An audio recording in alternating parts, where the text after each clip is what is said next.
You are so right, the Miss and C fan. That opening does still slap. Hello, everyone. Welcome to the stream. Only have a few hours for this, so I hope I can cram everything in. But welcome. What I'm going to try to do today is show off a bunch of new or revised LTC strats from the beginning of Conquest on Lunatic difficulty, including the pre-Branch of Fate stuff. Which I probably can't claim to have invented much of any of that, but trying to compile some of the best strategies I know. When they talk about how they impact the later game and everything like that. So, hi Sylvia, hi Miss and C fan, hey Vocal Monk, Galaxy Studios, Sully, people with Japanese names I can't pronounce, Electric VGC, Play the Agoram. Good to see you all. Thanks for showing up. Glad to have you here. We've got quite a crowd this morning, so that's pretty exciting. Hi Dan, hi Dork God, H4 Chi, hi Actul. So what do I want to talk about first? I guess if you read the essay that I put in the video description, you'll know that the main thing that I was really excited about achieving was a couple of new strategies for Chapter 7, which I think is a really interesting decision point in an LTC run of Fates, or Fates Conquest specifically, because so far, historically, it has seemed like that has really dictated what Corrin's talent choice has to be. And I think if you can avoid having to devote Corrin's talent specifically to that map, that might open up new, better, more consistent strategies for later in the game. I don't really think that it will matter in terms of lowering the turn floor compared to what everyone has already achieved. But it could open up new pathways that might be easier or better in some way. I don't know. But aside from that, I've also tried to work on the early game, like before the Branch of Fate, because I really want to optimize Corrin's experience gain in that period to make it so that it's much easier to hit the stat thresholds you need for Chapter 7. And then after Chapter 7, I'm also going to try to feature Chapter 8 and Chapter 9. And those are going to be less general in terms of the strategies being used, but I think they're going to show you some really cool stuff that I think is really exciting. 7-turn Chapter 7 without class change feels something that has to be known already by LTCers. Not as far as any I have seen recorded, or even like, I mean, I'm not in the main Fire Emblem LTC Discord, but I've like seen some notes from there over time, and it seemed like the strategies all revolved around some kind of class change still. But certainly I've never seen it recorded or written up anywhere. So I'd like to, have this out there for posterity anyway. So, I'm going to start a brand new game on Lunatic mode, of course. And for the early game, I am going to use female Corrin. Now, I used to believe that you had to pick female Corrin to get the minimum turn count. I thought Jakob saved a turn in Chapter 2. I recently found out that that is not correct. If you get really, really lucky with the enemy movement patterns in Chapter 2, it is possible to do it with Felicia, but it is not consistent. So I'm not too huge a fan. I'm not going to attempt to show that off today.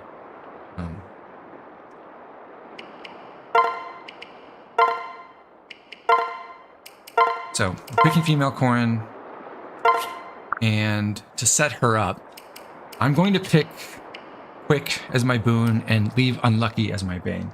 Now this is important because, particularly in the pre-branch chapters, the most important stat for Corrin to save turns is speed. It doesn't really matter for anything up through Chapter 3, although you probably don't want to take minus strength into Chapter 3, because that would make things probably wouldn't cost you turns. Well, I shouldn't say that. It wouldn't necessarily cost you turns, but it would make things even less reliable than they are. But for Chapter 4, the Hoshido chapter where you're with Ryoma and you're trying to get to Hinoka and Sakura, it's tough without max speed. Now, there's a consistent way to finish in 8 turns, but if you want to finish that map in 7 or 6 turns, you really need to be really fast. So we're picking quick as our boon, and because we're really focused on getting as much speed as possible, I want to choose a Bane that doesn't hurt my speed growth and also doesn't hurt my damage output, which will only be with physical weapons in the pre-branch setting. So if you don't want to hurt your speed growth at all, and you also don't want to lose strength, then your 3 options are Unlucky, or you don't want to lose a lot of strength. Unlucky cuts your strength a little bit. You can choose Unlucky, you can choose Fragile, which is minus defense, which reduces mainly your defense growth, and then also your luck and res growth, and starts you with, I believe, 1 less base defense. Or you can choose Sickly, which is minus HP. The problem with choosing Sickly or Fragile is they make Corrin's physical durability a lot worse, and you can still overcome that if you get the right growths or if you get lucky with dodges. But I think overall the most consistent option here is Unlucky. For the talent, it doesn't really matter at all because this is re-branch and you can just go change it at the Branch of Fate. So I'll leave that alone for now. We'll have that discussion later.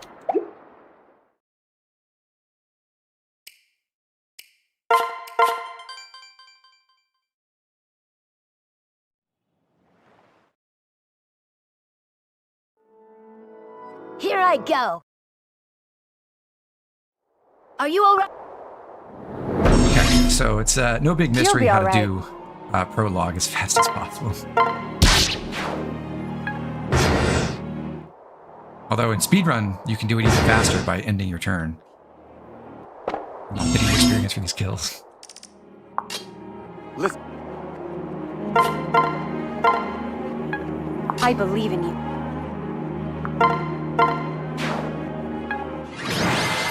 This is not pre-recorded, Electro VGC. I am playing live. Okay.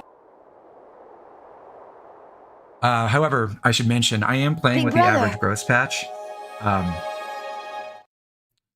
Which obviously does matter for this. And I am also using, what's it called? I have all the flags set for essentially totally consistent combat outcomes. So my characters will never miss, they'll never crit, they'll never get to crit. Ready for this? And they won't dodge anything either for the most part. So that's just to save time here. One of the reasons I don't really love LTC as a challenge or a format or a way of thinking about these games is because the kinds of things you have to do to get the minimum turn count are oftentimes, frankly, stupid moves from a strategy perspective. And there'll be lots of occasions. We'll try to limit this, but there'll be lots of occasions where we're relying on some really inaccurate shots to get this done. Game is really loud compared to me. Okay. Let me adjust that one.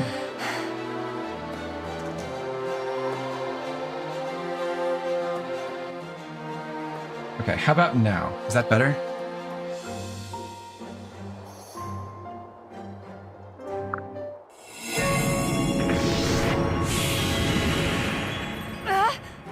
I reduced the game audio a little bit.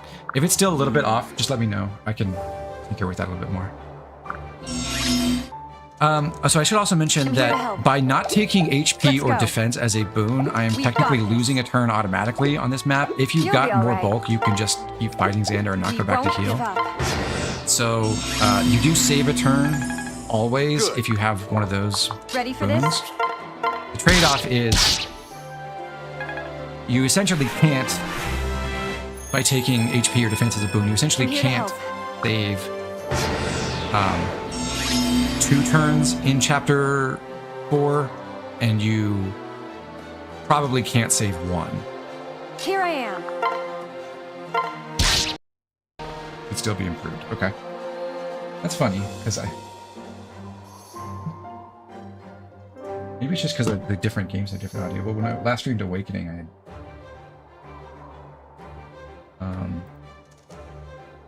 quite different audio balance, and it seemed to work okay. How about now? Raise your mic audio. Okay.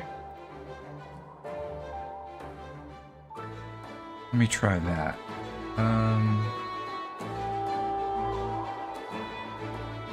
Filter.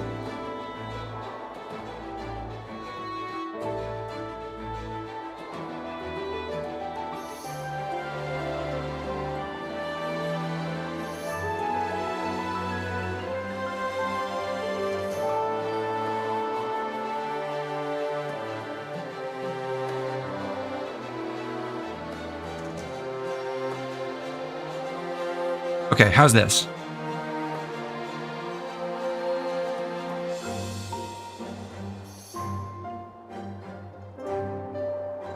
So I raised the gain on my mic, and now I think it's peaking, which is...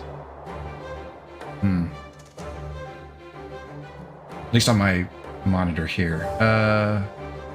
Hold on. If I change...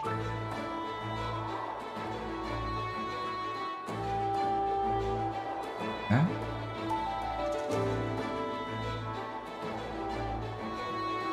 Okay. How does this sound compared to just a moment ago? I applied the output gain at a different spot in my chain here.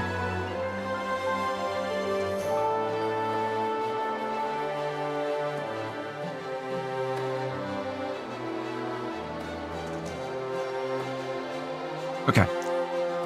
Hope that's good. Again, let me know if it needs adjusting. But anyway, so we beat Chapter 1 in 5 turns, which is one more than you technically could, in the hope of picking a boon that will let us save more turns later.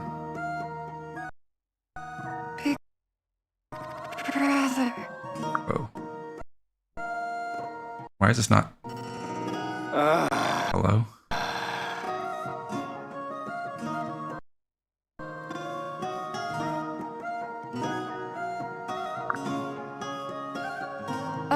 Why is this not recognizing my input here?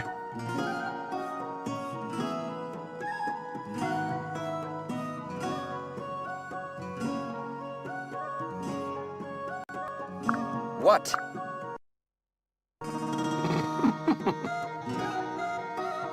Like, it's not letting me hit plus to skip. It's freezing when I do, and I don't know why.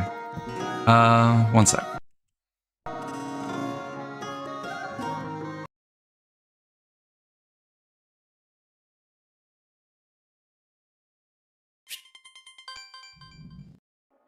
Game audio is relatively too high to voice, but voice is now perfect. Alright, I'll cut that a little bit more.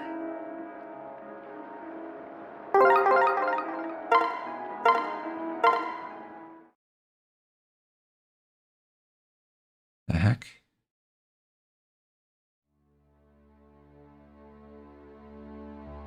I'm pressing plus, and instead of skipping, it's like skipping frames. This is new.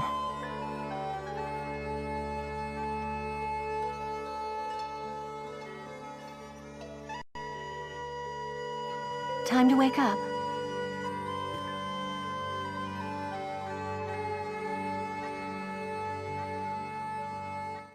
Alright, there we go. I had to disconnect and reconnect my controller, apparently. Alright, well, let's do that again.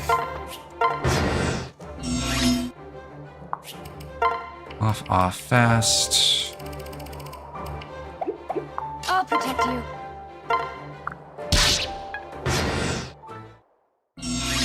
I'm with you. Good. Here I am.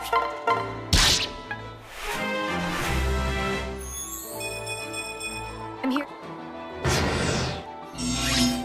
Let's go. Alright, and we defeat Xander once again.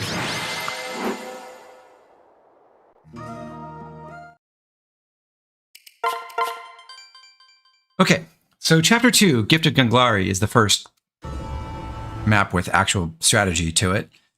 I'm going to show 2 different methods of doing this. And hold on. So I'm going to make a save state here.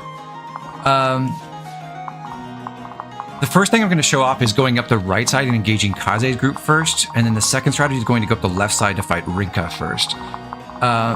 You don't use the Dragon Bane here because it's too slow. It takes too long for the enemies to come to you. You have to go up and fight them instead. Now the right side strategy here is, as far as I know, due to Chess Jump Bowl, who deleted their YouTube channel a while back, so it's gone from the internet, but I did write down what this was. And the thing I like about this setup is, more than the left side strategy, it's resistant to bad enemy movement. It's not immune, which really sucks. There are still bad movement patterns for Rinka's group that can break this, but for the most part, it's not as vulnerable. And the way this works is you set Jakob here and just leave him in this spot. And normally this samurai is not in range. Typically he's over here, so you can't shoot anyone.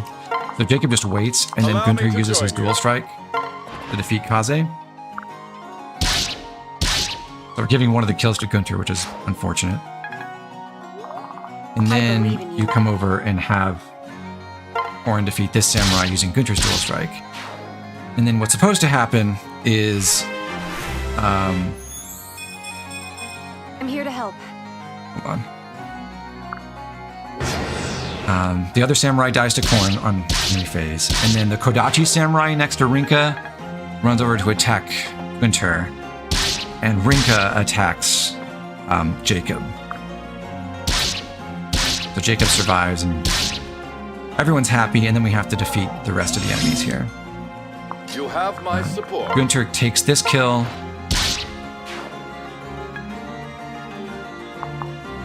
We won't give up. Corrin defeats Rinka using Gunter's dual strike.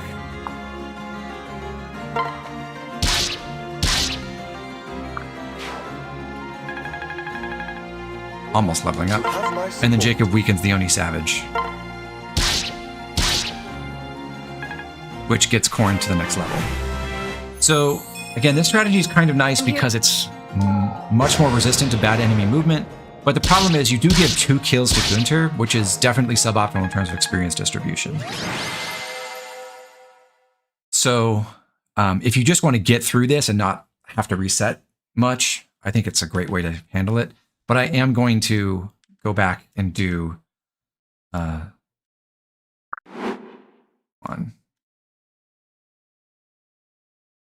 Let me load this. I'm going to go back and load that save state and go up the other side, because I do want to try to get as much experience as I possibly can on Corrin.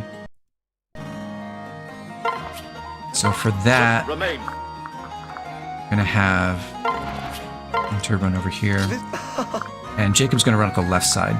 And the thing we're looking out for here is Kaze's going to run to the south, and we don't want either of his samurai buddies to end up standing at his left side. So essentially that's what we're resetting for.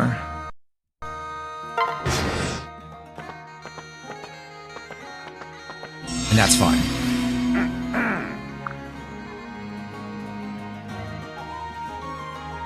Okay. So, what we do now is we have Gunter weaken this Oni Savage instead of taking a kill. I'm with you. And Corrin hits that Oni Savage from the right side.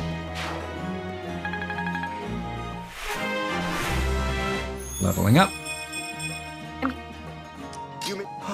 And finally, Jakob runs up to kill the Kodachi Samurai, whom he can one round because the Kodachi cuts his speed. And Jakob starts with 9.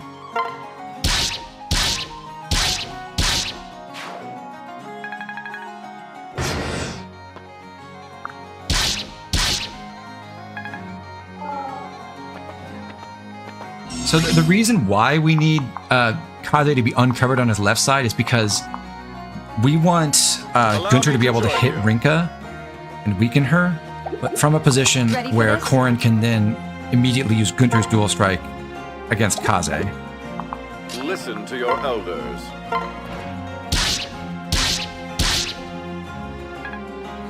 We won't give up. And with Gunter's dual strike and his personal skill, Forceful Partner, Corrin has enough power to defeat Kaze in one round. Then after that, we put Jakob right next to Gunter when he goes to finish off Rinka.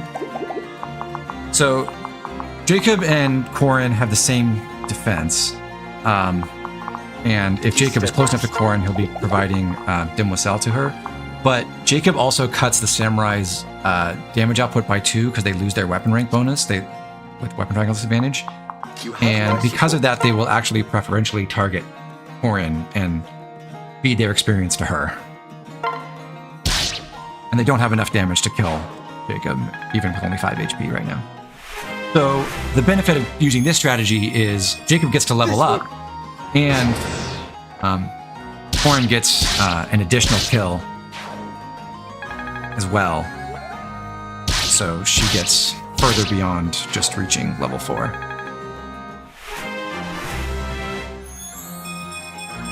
I'm here to help. And yes, this is the Roots of Fate line.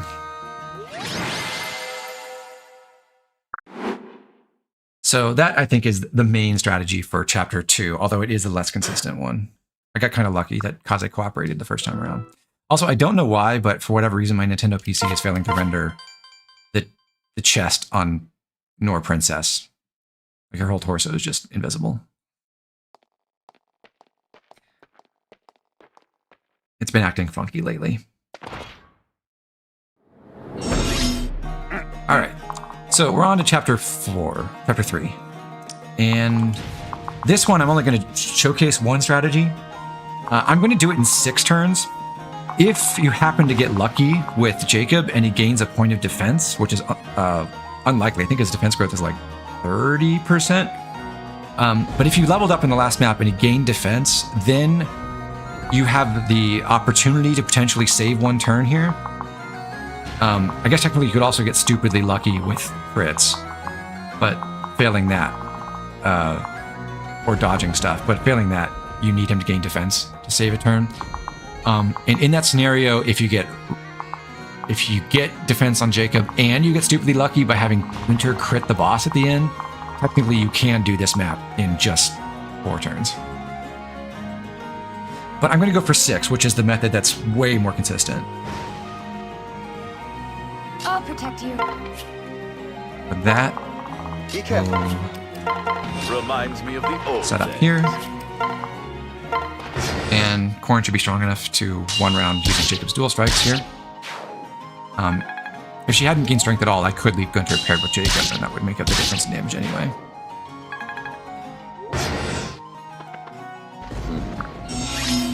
Let's go. We will not fail. Be steadfast.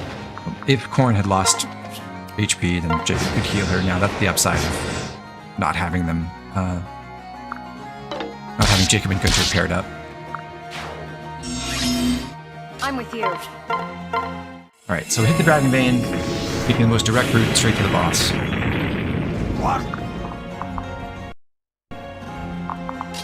And just to mention it, the method to get this map done in 5 turns involves having Gunter hit this archer and then having Jakob finish him off. And then the problem is if Jakob hasn't gained any defense, then the archer attacks Jakob using the samurai's dual strike, and then the samurai attacks using the archer's dual strike, and Jakob dies. So, Allow me to join you. without that option on the table, we're just going to have Jakob pair up with Corrin, which raises her effective defense by 3, thanks to evasive partner. And Gunter's just going to wait right here at this spot, not attacking anyone.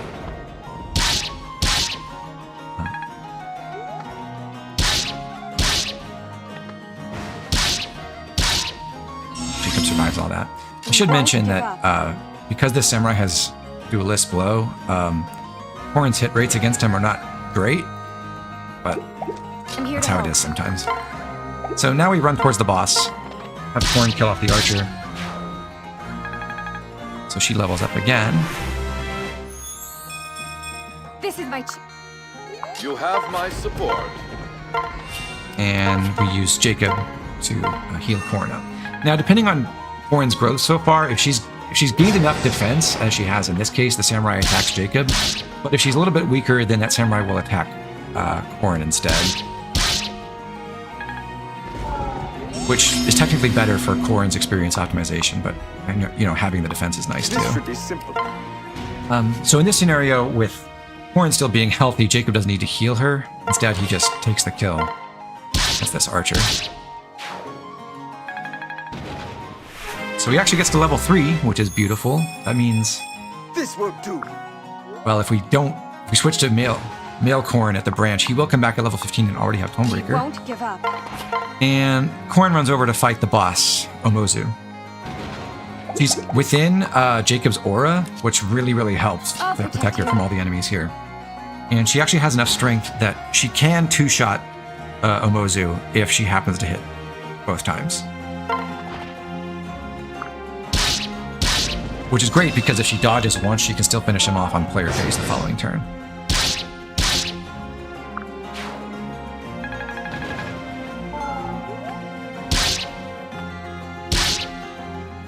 We have trouble. So because we hit both times, as I knew we would, Let's we go. actually have the opportunity to kill off one of the other archers. And again, You'll be if you all right. needed to attack Omozu again to kill him, you could do We've that got this. now instead. Let's But I am go. going to take advantage of this opportunity to get myself a little bit more experience. Killing one more archer. You may rely And on then Jakob seizes. You're just going up to chapter 7, or are you going beyond that? My plan is to go through chapter 9, assuming I have time, which I think I will. Is the point of LTC to be map-based or campaign-based? That's a good question. Certainly some of the ideas that I've been working on in the lab for chapters 8 and 9 are more map-based in the sense of I'm specifically trying to set up something for a future map. I don't know if that's what you mean. Like, I think overall you want to have a plan for how you're going to beat the campaign. Sorry about And you need to look ahead and see what you need for future chapters. Listen, But I actually feel fairly confident that given the tools you get in the mid game, you can probably reach the turn floors with just about any strategy after like chapter 15. And the big I'm question here. mark is how do you prep for that phase?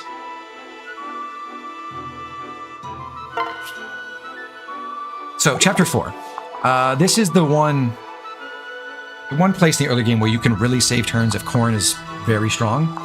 And ours mostly qualifies.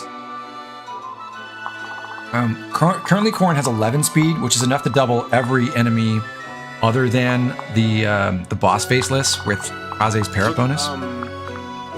What we'd really like to see is 12 speed, and also Corrin has 9 strength right now, so 16 attack with Gangalari. The non-boss level 4 faceless have 6 defense, so 16 attack will do 10 times 2, which is 20 damage, which won't kill. But if we can get Corrin to level up one more time and get strength and speed on that level, she'll be able to one-round every single enemy other than the boss. Is the goal to beat a singular map in the lowest turn count, or the whole game in the lowest turn count? The whole game. That's the overall objective, is the whole game. Like, if it's just about doing a single map, there are things you could do to prepare with, say, setting up paralogs or spending a lot of turns on prior maps to level up a lot. That can matter for specific maps. Here I am. All right. thank. So, again, I'm only going to show one strategy completely, but I do want to discuss one cool option you have on this map. So I'm going to Everything's all right. set this up, save another state here. So the usual way to approach this is you have Kaze and Rinka set up on this mountain, and then Corrin hits this Dragonbane next turn, and then you run up with Kaze and Rinka and fight the first 3 faceless over here. And that is what we're going to do, don't get me wrong, but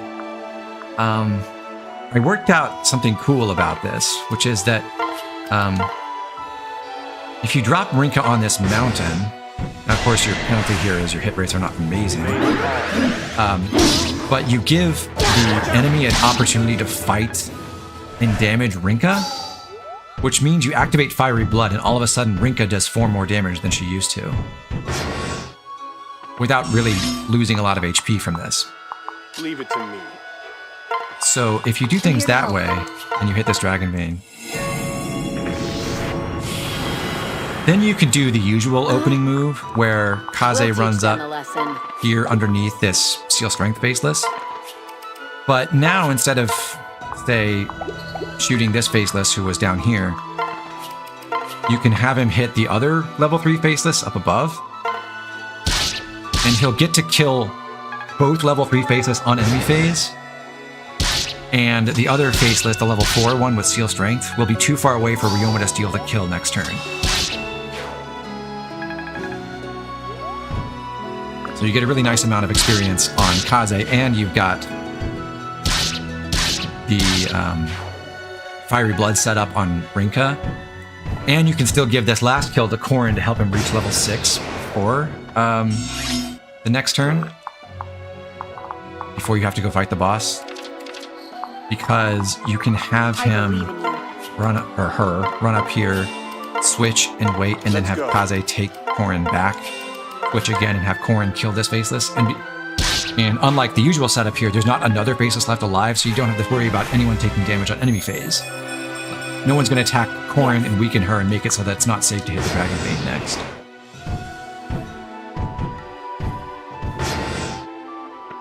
So I'll continue this for just a little bit, but this is not going to be the final strategy Here I here. am. But if you do this, now Corrin can hit this Dragon Vein.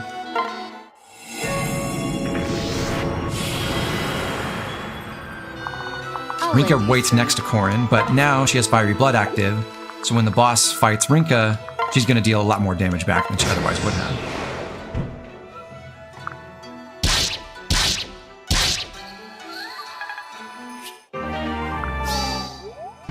And as we saw, Corrin gained both strength and speed, so she actually manages to one-round all the incoming Faceless now.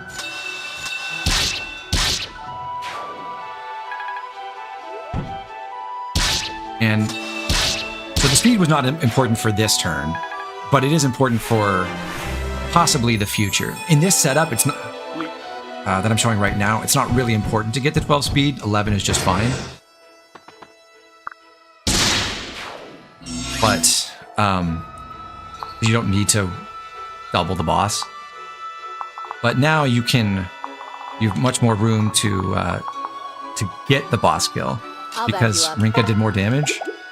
So now, depending on what you want to try, Let's go together. like Rinka still can't finish off the boss herself because her strength has been sealed. But you can take various approaches here. Like if Rinka was holding the vulnerary, you could have her run over to this spot.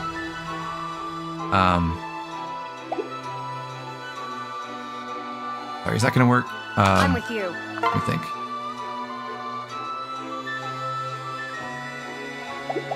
No, because her dual strike is only worth 2. Here I am. I believe in you. Is it?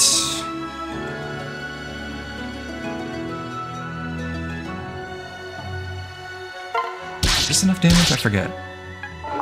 I'll back you up. No, it's not. Anyway, I'll protect you. what you can do, among other options, is have Kaze just stand outside of enemy range and weaken the boss Faceless more, and then have Rinka come over, switch, take Corrin, have Corrin steal the kill here. So Corrin still gets the boss kill, and you're giving up the opportunity to fight these other 2 Faceless next to Ryoma, but you can continue fighting more of them on future turns, depending how you set this up.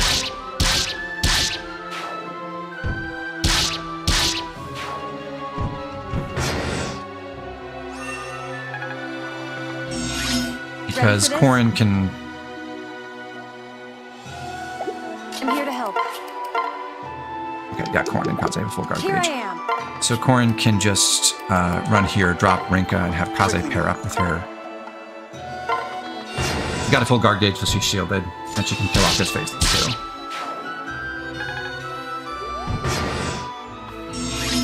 too. You'll be all right.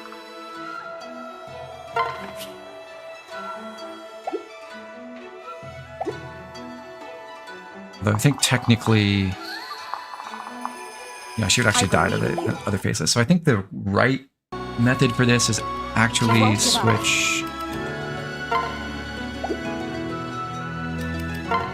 Transfer... Have Kaze hit there, switch, leave Corrin unpaired so she has a free turn. She doesn't have to drop Rinka next turn, and she can just use the Vulnerary turn. I think that ends up being right. So I guess I am going to play this out in full. Ready for this? I'm with you.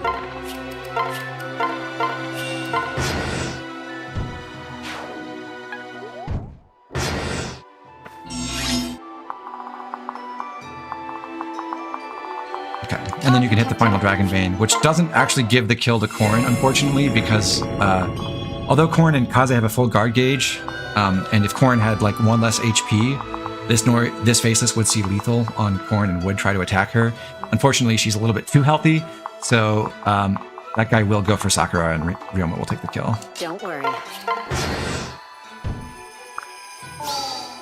But anyway, that's one method. It's pretty cool. It doesn't rely on having as much speed. I think it's pretty neat tech. But beyond that, I'm going to go revert to the more preferred strategy, which saves a turn. And that is doing the classic setup where Rinka does not get attacked on the mountain.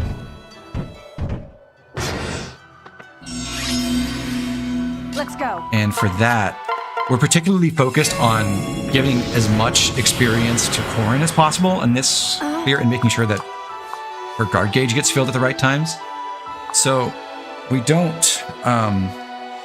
you might have noticed, like, we denied Ryoma the theft of a kill on our last... in the previous setup by having Kaze run all the way up here, a little bit farther than Ryoma could reach.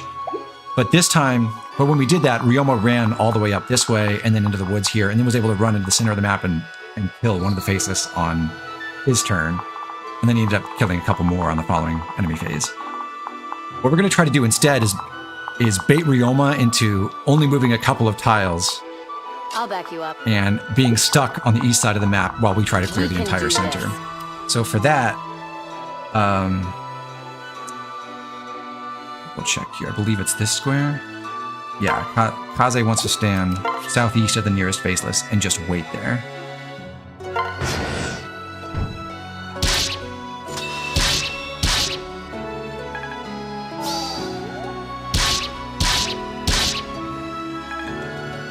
So what this does is it gets Ryoma to move up only 3 tiles, and then he'll kill one of the level 3 Faceless.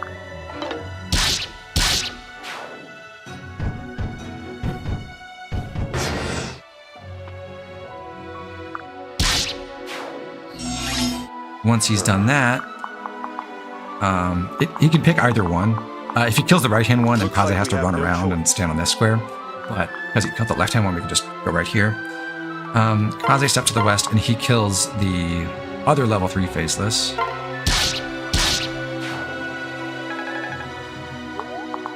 And then Corrin moves to this exact spot and kills the level 4 one. So she again levels up just in time for next turn when she's hitting the Dragon Vein. Yes.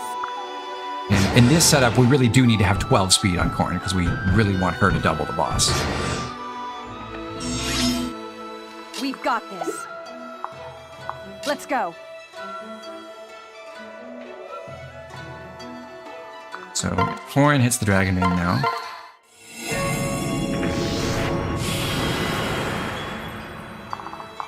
Show me what you've got. And we're able to get Rinka in that same position as before and hand Kaze over to Corrin.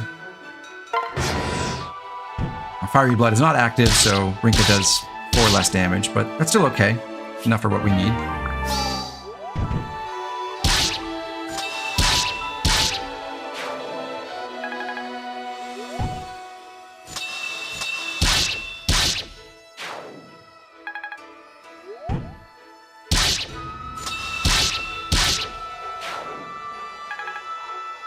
Interestingly, Ryoma does not actively attack the boss faceless.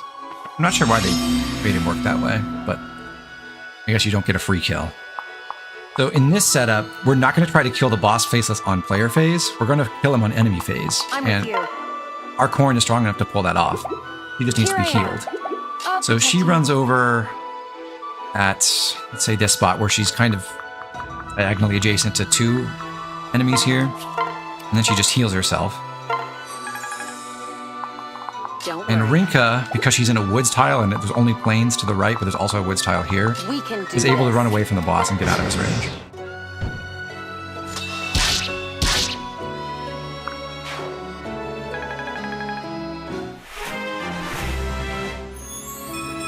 This is my chance.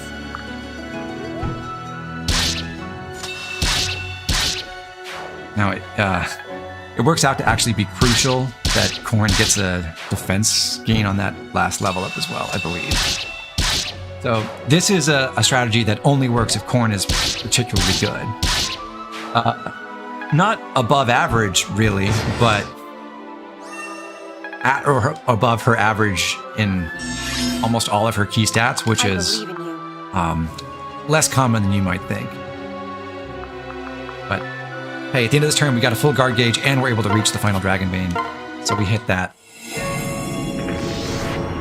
And that faceless over there will attack Corrin, seeing lethal damage. We will While crush them. Rinka just hangs out, and the other faceless dies to Ryoma.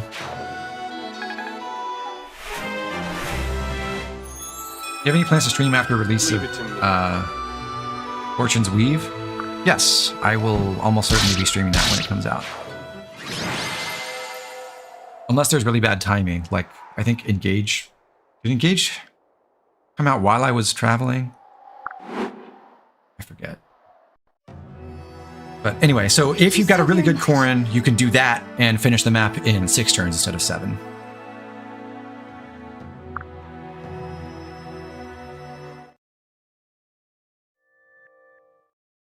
You have a Switch 2. I did not get a new mic. I do have a Switch 2. I actually streamed Metroid Prime 4 a month ago on it. Glad the mic sounds good. I did change the processing chain on it on those Metroid Prime streams, I think. Like with the compressors and stuff. So maybe that's making a difference. I don't know. What? Interested how Fortune's Weave is going to turn out? Me too. I think we all are.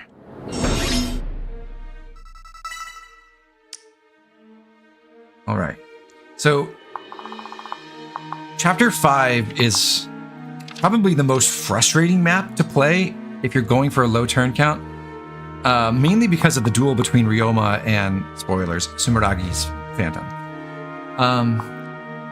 Now, there's some things that the game does behind the scenes to make this easier, but the thing that has to happen for us is Ryoma needs to weaken this enemy a lot. They're gonna fight each other 3 times before we get down there. Ryoma has to so they'll each swing 6 times at each other. Ryoma has to hit the enemy 4 times at least, and he can't get hit back more than once. And that's completely out of our control. There's nothing we can do to help. So he just has to succeed on his own. So we'll come back to that in a second. I'll just run this and see if it works out, but if not, I have a backup prepared.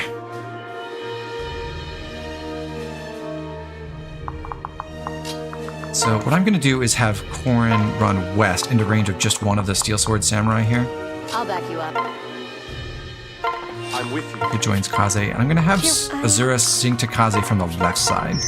The point being that Azura's Healing Descant aura will still be covering Corrin, so even after she gets hit by the mercenaries, she'll be mostly back to full health to help make sure that she can tank a Wormslayer later.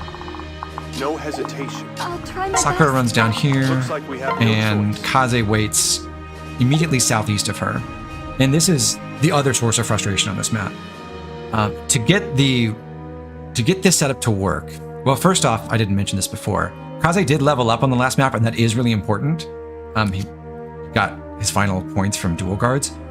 If he doesn't gain speed, then he won't double mercenaries, which is a problem. if he doesn't gain some form of bulk, at least 1 point of HP or defense or resistance, then he won't survive both of these enemies on this enemy phase. So he needs both a speed point, which is an 85% chance, and then something from HP, defense, or resistance. Ideally resistance. And if you don't get that, you have to reset Chapter 4 to do this. There is a way to beat this map in 6 turns on even 0% growths, which is quite different from what I'm showing here. I'm going to go for 5, and for the 5-turn clear, you need Kaze to be better.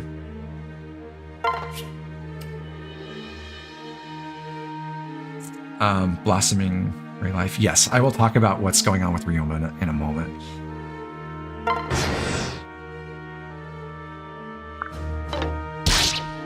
That's a good start, Ryoma hitting that.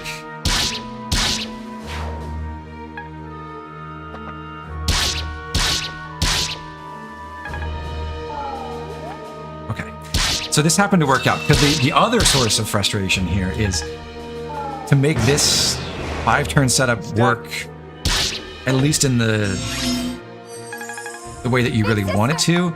Either Kaze has to gain strength so that he can one-shot this mercenary, and therefore fight him at melee range without having to take a counterattack and lose his guard gauge.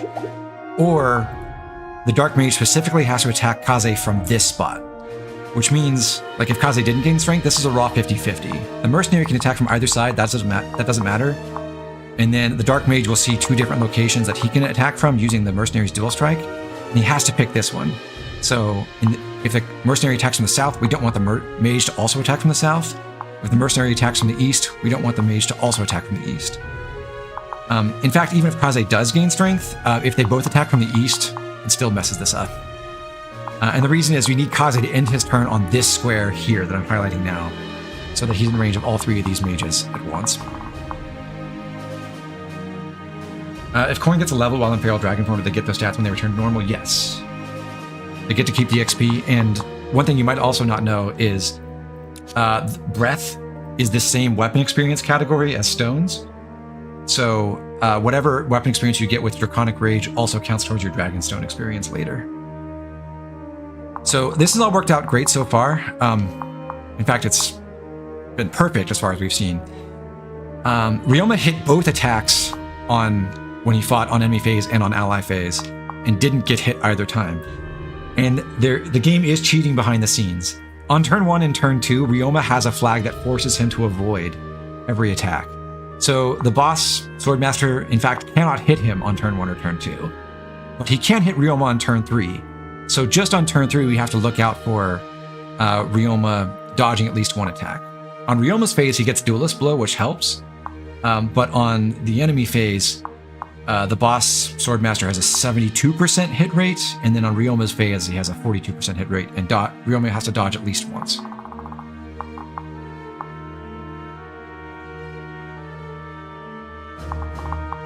Okay, so this turn, Kaze backs up 1 space, and then shoots this mercenary. Let's go. Zero sings to him. Now he comes down to the magic tile here and kills off the other Dark Mage, which gets him to level up again. Remain calm. And now he gains strength, which is important now if he hasn't gotten it before. And Sakura heals him from the northeast. So both Azura's aura is covering all of our allies, and Sakura is covering Kaze, which is crucial. Okay, Ryoma hit again. If he hits 1 more time, then we're actually golden. And I will be very happy about that. This map does not have to go so smoothly. I should say, Ryoma still has to dodge on turn 3. Alright, we're good on Ryoma's offense. We just need him to dodge now.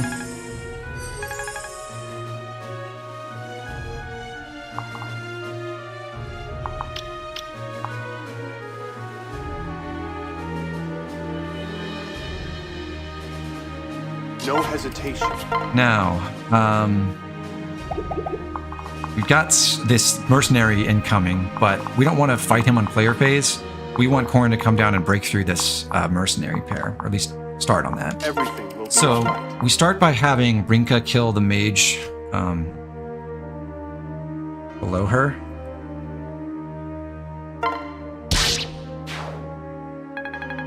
Then Corrin comes down and picks off this one. Unfortunately, that Be careful. doesn't get us a lot of experience. Azura sings to Corrin, and Corrin kills the lead Wormslayer mercenary. So he'll fight the other mercenary on enemy phase, but they only deal 20 damage to her. So she will survive. Be careful. And finally, come down here and take Kaze, switch to him, and have him kill off this the other mage.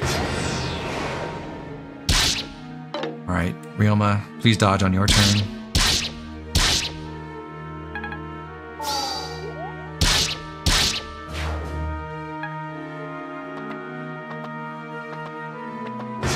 Moment of truth.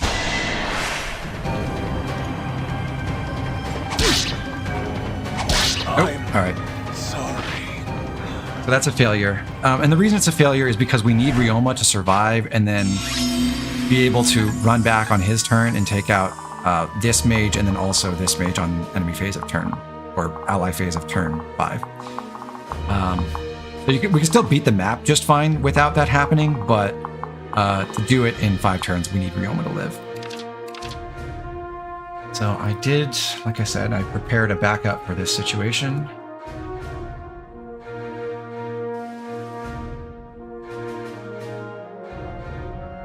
We'll load that state now, and that should work out for us. Let's go together. No hesitation. I won't let you get hurt. Quickly now. Should, because we still need the mage to cooperate here.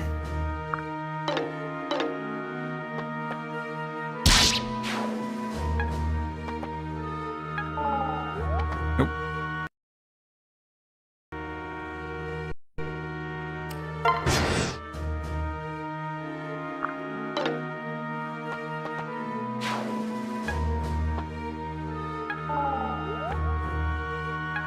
Also nope.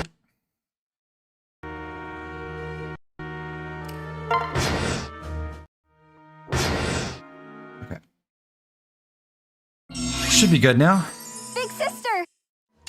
Corrin runs over. Looks like we Kaze have no kills. choice. Let's go. Same. Everything will be alright.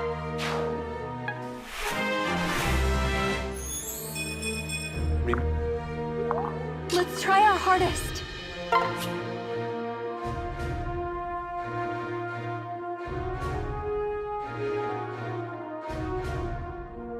Hold on one sec.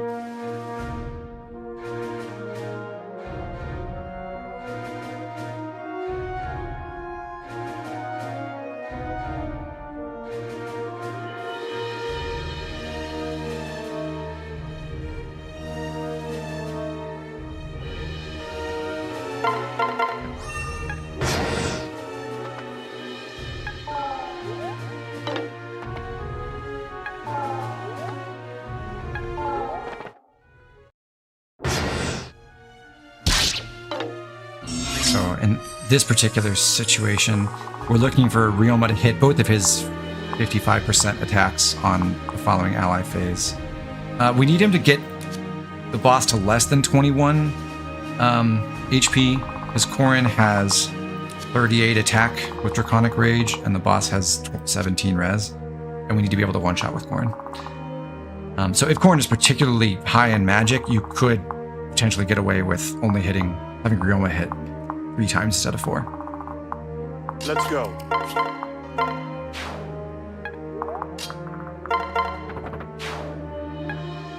We need each other. I'll stay with you.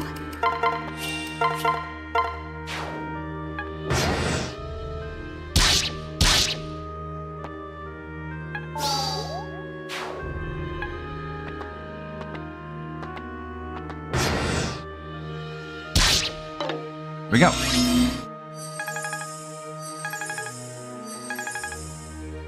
All right, so there's our lucky outcome here. Now, the kind of ugly thing about this arrangement is, We can yes, do we this. have weakened this mercenary, and we've got Fiery Blood activated on Rinka. We'd really like to heal Kaze, but our healer is paired to him, so we can't really do that. Now, we could say have Rinka take Sakura and switch to her and then have her heal Kaze at some position, but we also want Rinka to be paired up with Kaze, and we want them to be at different spots. And the geometry just doesn't work out great for what we're trying to do. But we can make it work. I'm with you. We just can't use the Bloom Festal for it. Instead, We'll teach we have them a lesson. Rinka go between Sakura and Corrin, switch, have Kaze take the Vulnerary back, and use that. Be careful.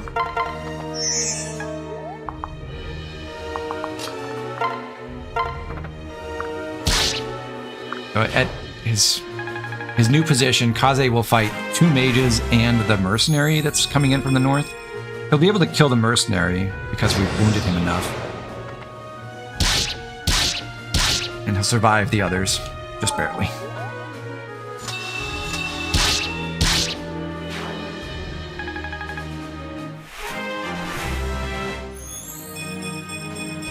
Leave it to me.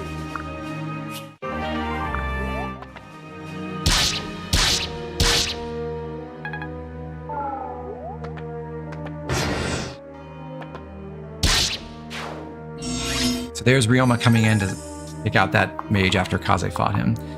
And we've also got this other dark mage coming down who should run to the south, and then Ryoma will be able to finish him off on his phase.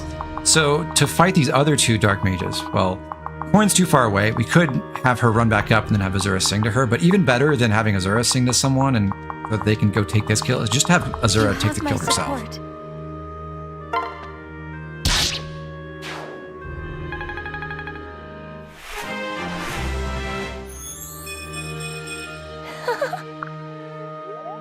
Leave it to me.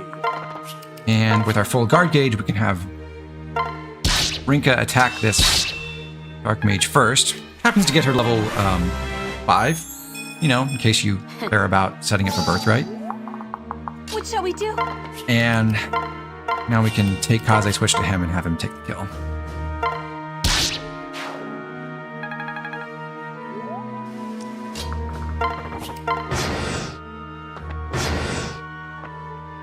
Yeah. That's chapter 5 in 5 turns. So this will take us into the Branch of Fate. I really like my current branch save, which is exactly based on this sequence of clears, but it got me really good resources in the castle. So instead of saving after here and then like going through the branch decision and creating a new branch file, I'm just going to reset and load from the Branch of Fate.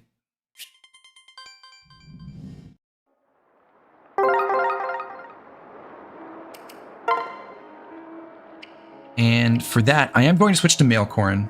Having Felicia does generally improve your chances of hitting the stat thresholds that are required for chapter 7. And there's some other stuff that she sort of helps with in later chapters by being awful at combat, which is very funny.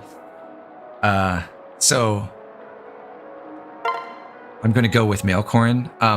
Most of what I'm going to show can be done with Jakob and female Corrin, or essentially all of it, really.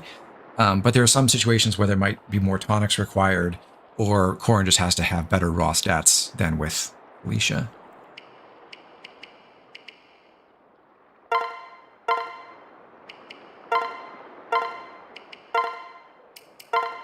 I'm going to use the deep voice, which sounds very funky to me. So now at the Branch of Fate, we're going to change our Boon and Bane profile.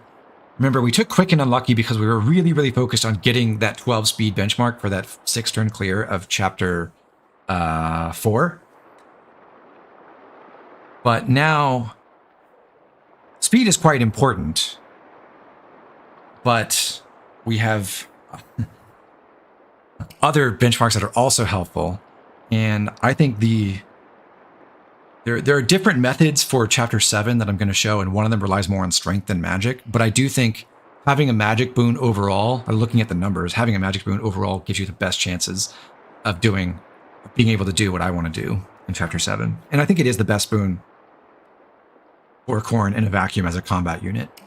And it also makes the Dragonstone way more appealing in the early game, which is important in a world where we're not reclassing immediately.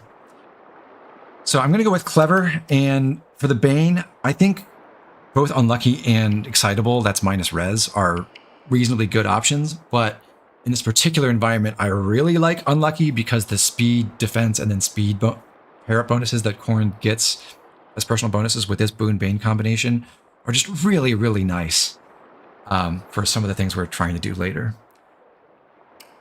So then that brings us to talent, where I don't know. Like I haven't gone far enough in anything I'm going to show you to have a really definite idea of what I want to do with Corrin's talent. But one of the things I want to explore, especially with male Corrin, is I think Cavalier seems totally unnecessary, because when we're getting Sea Sport with Silas in Chapter 7, we are on the path to unlocking friendship with Silas by the end of Chapter 11 and being able to get Cavalier that way. So another option that could be great is Dragon, the Wyvern Rider talent. And I don't know if that's important, if we really do need to have Corrin flying at some point early on. But my hope is that it really isn't. The biggest question mark for me, I think, is Chapter 12. I don't really know how I would approach that, but I would, with male Corrin, have access to at least Cavalier by that point for 7 movement on Corrin. But the thing that seems most attractive to me, if it all works out, is actually Outlaw for access to movement +1, which again I don't think actually will make a difference in terms of lowering the turn floors anywhere in the rest of the game. My suspicion is people 8 or 9 years ago basically figured all of that stuff out with other strategies. But having movement +1 access and Bow Knight promotion and I don't know, potentially Lucky 7 or something, this could all be really cool. And it is a speed and movement boosting class in itself, which is also attractive. Just like speedrun, but with turns? Yeah. Yato Posse, that's essentially what it is. So the talent will not matter for anything I'm going to show today, but the Boon and Bane certainly do. And I think Clever and Unlucky is the best combination for this. I'll mention right now, since we're on the screen, there is one of the big reasons, aside from saving turns in Chapter 4, one of the big reasons why we wanted to take plus speed and maximize our speed growth in the branch chapters was to help Corrin hit a speed benchmark for Chapter 7. There is another way to make Corrin get speed in time for Chapter 7. If you set today as Corrin's birthday, and then you get to the castle and you get the birthday surge, which I believe is always +4 speed, +4 luck, then you can essentially cover the entire speed requirement that way as well.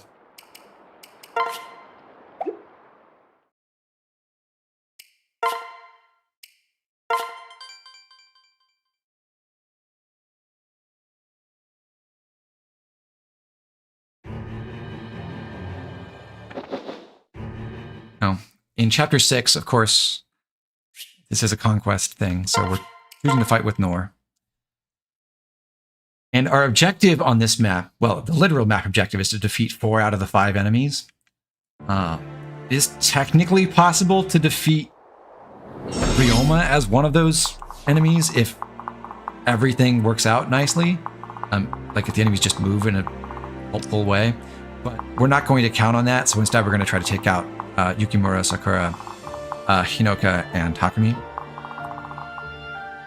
But aside from completing the actual map objective, our goals on this stage are, again, to give a lot of experience to Corrin as much as we possibly can, and to make sure that Felicia and Corrin get their C support together, which means they have to fight together 3 times, which is not super simple when this map is only going to last for 2 turns.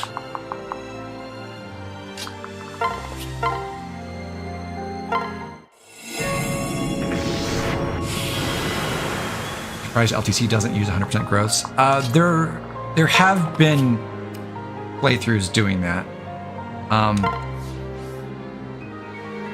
It is almost certainly not technically possible in the base game, though. I would be surprised if there is a single RNG seed that gives 100% growth to every single character.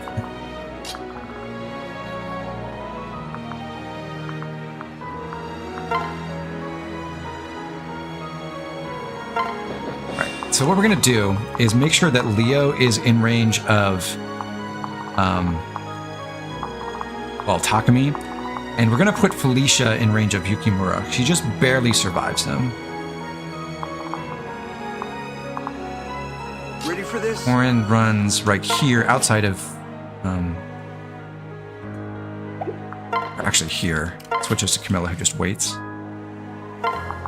Leo stops 2 spaces east of Camilla. We've got trouble. Felicia takes Corrin. Switches and separates to the north. So Yukimura will attack Felicia, and he'll always...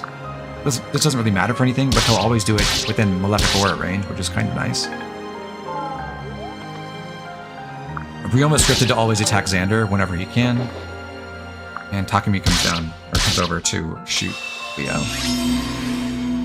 So, second turn is also our final turn. The way we do this is Corrin.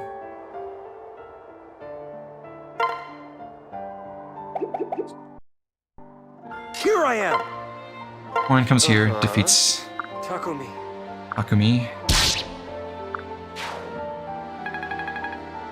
It gets him close to level 9. Next, Elise pairs up with Xander. Xander comes down here, the spot that Corrin just vacated. Elise passes Xander over to Leo, and then she freezes Hinoko, which is a 67% chance, and we failed. Alright, have to reset. And unfortunately, it has to be a hard reset. I can't change the RNG sequence.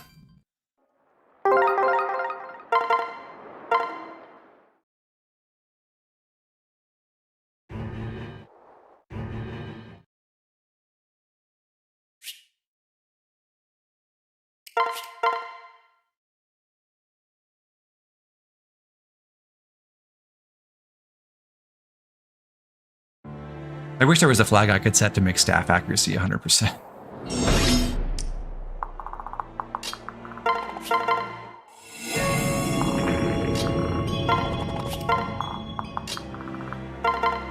You'll be all right.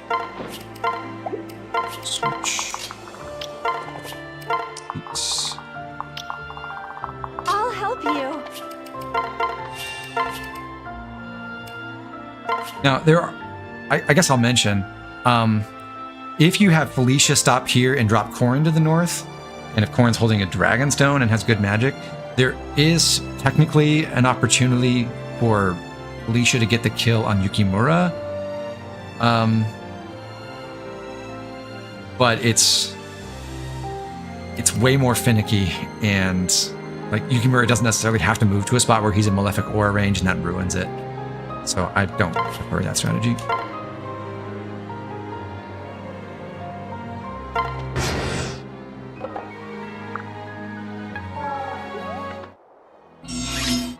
I'm with you.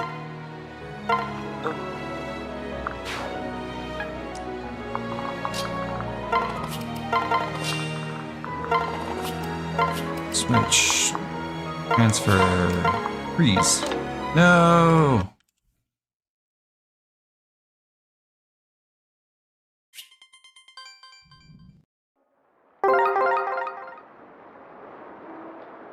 Actually, I think might be able to I tweak that a believe little in bit. you. I'd forgotten about something. I can have Camilla go first.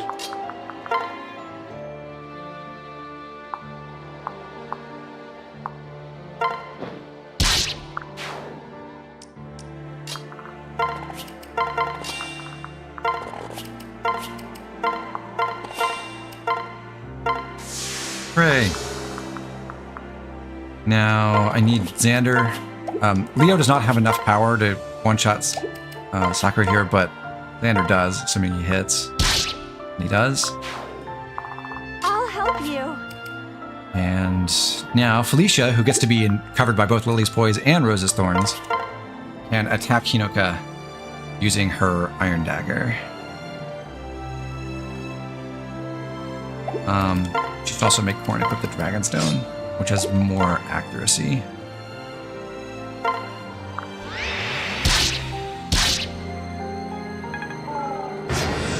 And on enemy phase, Hinoka goes for Corrin. What's the meaning of Sister. Kills using Felicia's Dual Strike. So they've supported each other with Dual Strikes 3 times, which is enough to get the C support between them. except this? And by getting this kill, Corrin also just manages to reach level 9, which is awesome. Gives us 1 extra chance to hit the important stat benchmarks going into chapter 7.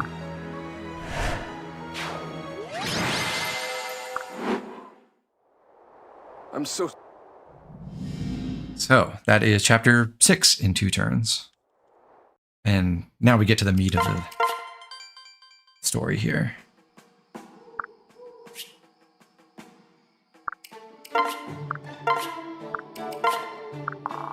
Just build Corrin's statue first. But also...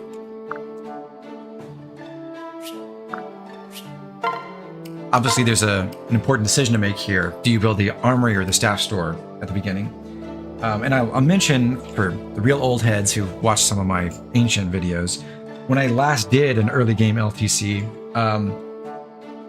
number 1, I was doing chapter 7 in 8 turns, because I was trying to get the Corrin and Silas C support and featuring how that would help in the future chapters.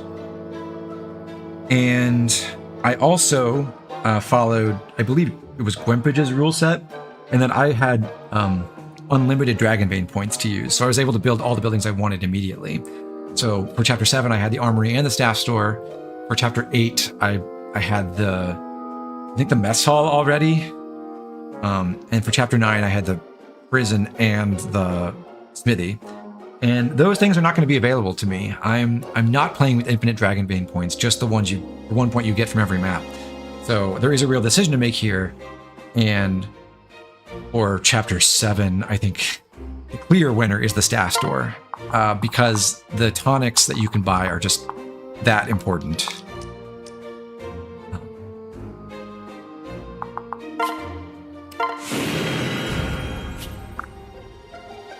Yes, I am using the average stats patch for this demonstration.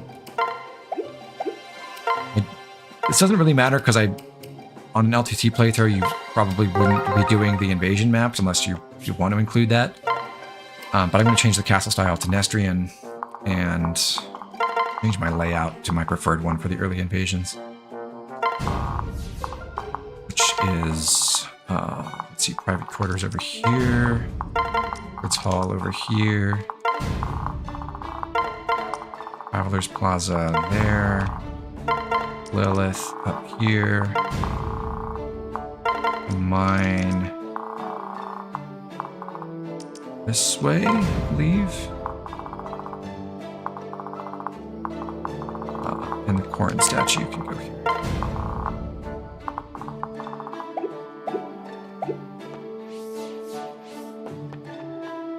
Right.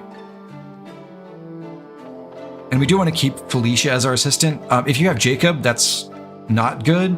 But for Felicia, you don't want her to be the chef in the mess hall because she sucks at cooking, so it's better to have her as the assistant. I'm also playing with the resources patch that makes all your food and mine source give 1 of everything. It really won't matter very much well, probably for cooking later, but it won't affect anything for what we're doing on this stream.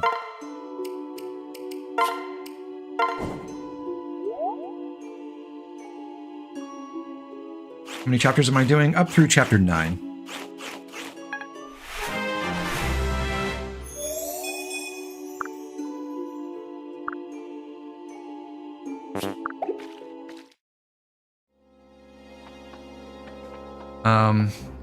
Now there's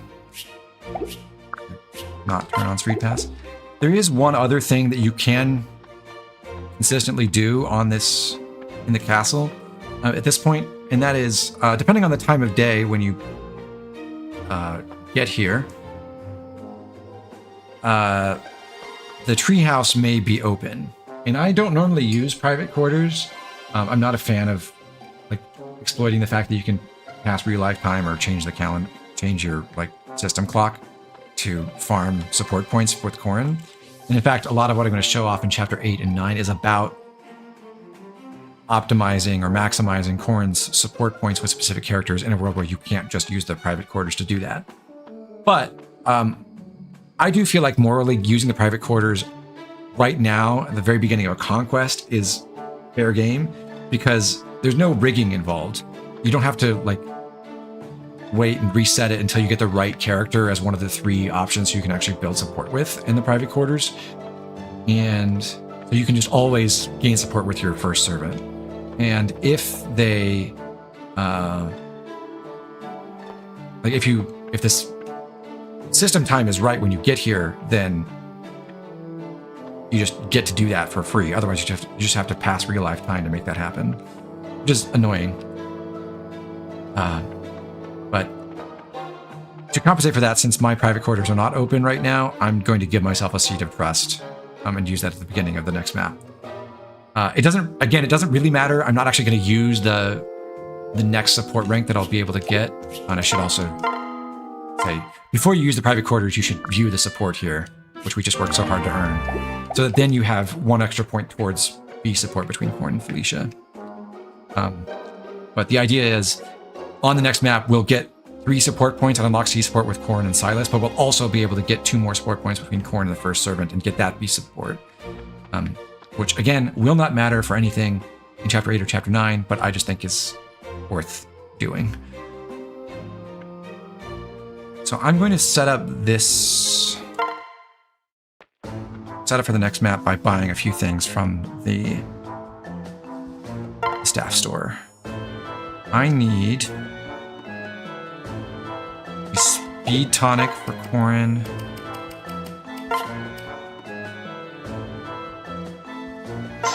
A defense tonic, which he will actually hold, which is kind of funny. A strength tonic that Felicia will hold. Another strength tonic for the convoy.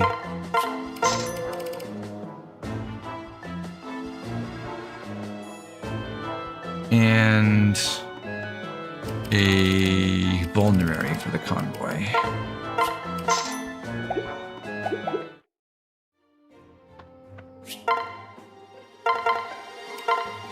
Store the goddess icon for now and have Corrin carry this more used vulnerary. So importantly, you're allowed to bring 3 consumable items with you from the Branch of Fate. Not 4. You can potentially get 4 because you can have the HP tonic, the vulnerary from chapter 4, the HP tonic from chapter 5, the concoction that Hinoka gives you in chapter 4 if you get all the way to her, which we didn't, and the goddess icon from chapter 4. So we've got all of those except the concoction, and we used 2 charges on the vulnerary, but it's actually important that we kept 1 because Corrin will need that. And we bought a separate vulnerary because Silas will need an independent healing item from what Corrin's carrying. Use the speed tonic on Corrin, and we kept the HP tonic. Felicia needs, this is one of the ways that she's worse than Jacob, is with the strategy I'm going to show first, which is the main one. Felicia has to take hit from a regular basis and then another hit from paired up, a dual strike from paired up basis, and that will be exactly enough to kill her at base. So she needs either an HP tonic or a defense tonic to survive that. And we've got this HP tonic that we kept from Chapter 5, which Felicia can use now.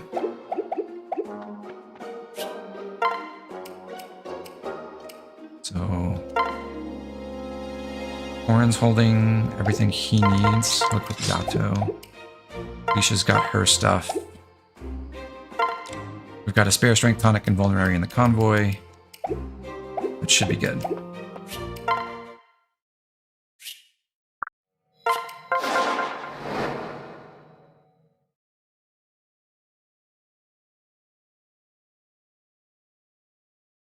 Naturally, Citra crashes. I really should have saved.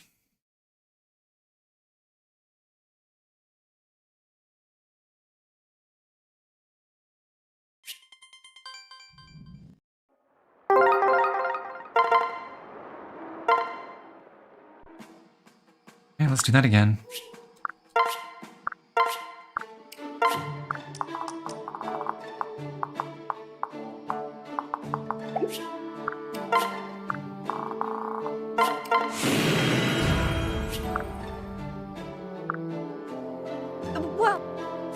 I was gonna put my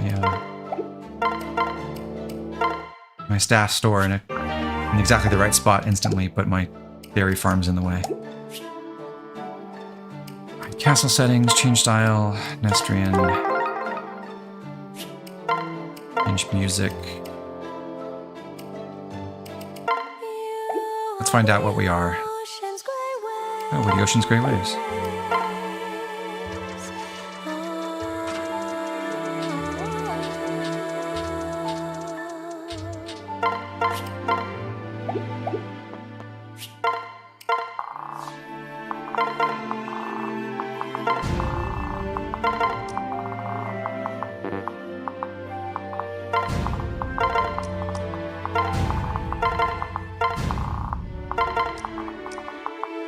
Anyway, what's cool about the resources I got on this particular branch file is it gave me emeralds, which are used for bow forging, and milk, which is speed, which is pretty awesome. I might have chosen meat instead, but that's a really nice combination. Again, not that it matters because I have the patch that makes the resources give me one of everything, but you know, whatever. Okay, no crystal ball. Harvest mine. Be Lilith. What's your favorite track in Fates? The one I think I most enjoy listening to is Thorn and You Roar. Funny name here. I'm going through chapter 9.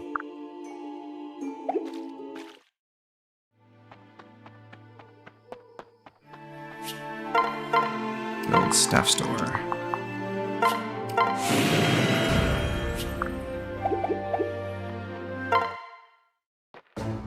Okay, buy Corrin. Speed defense. Felicia. Strength. Envoy. Strength. Vulnerary.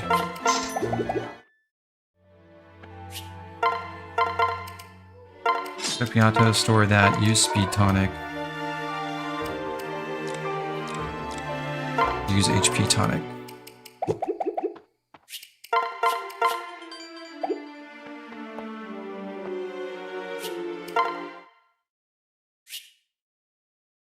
Let's try not crashing this time.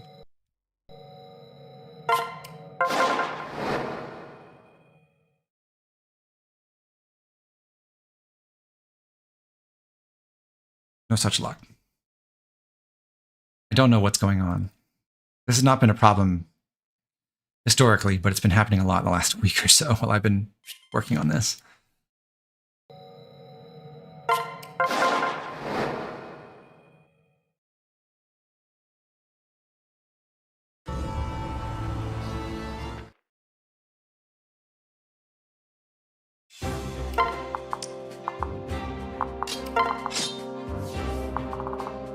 All right.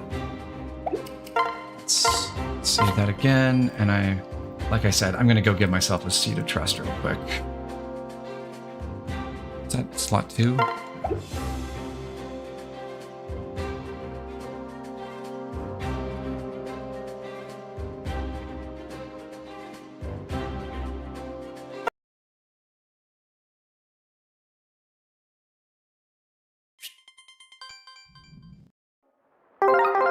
Yeah, it's Crew Skull Goblin. I do have to admit, instead of working on resolving the issues I ran into on the upcoming episode for the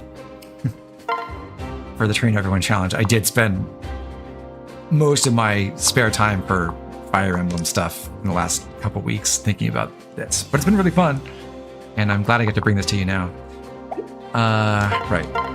Item, Seat of Trust. All right, so that's to make up for not having activated the treehouse already. Okay, so the difficult thing about this map, the reason why it's hard to do it in 7 turns, is you've got to defeat the boss down here who doesn't start moving until like turn 5. You got to defeat this paired up faceless, which is pretty hard to one round, and this one jerk in the back here who just doesn't activate with everyone else in this squad. So if you were to like run over and start fighting the faceless pair, but not within this guy's range, for example, if you stood right here, he would wait a couple more turns before he starts running at you, which makes it slower to deal with him. And then you've also got paired up faceless coming from the north that you have to kill. And they will interfere with your ability to reach the last 2 faceless here that you need to kill on the final turn. So the way that I originally figured out to do this was to rely on Felicia or Jakob being paired up with Corrin to defeat the paired up faceless here. For that, they have 10 defense and 25 HP, so you need 23 attack. My Corrin with Yato equipped only has 19 plus 2 from Devoted Partner. So I would need a Strength Tonic for Corrin to be strong enough to do that. That would raise displayed attack to 21, and then Devoted Partner would get us to 23. And then Corrin also needs a fair amount of speed. Specifically, he needs 16 speed.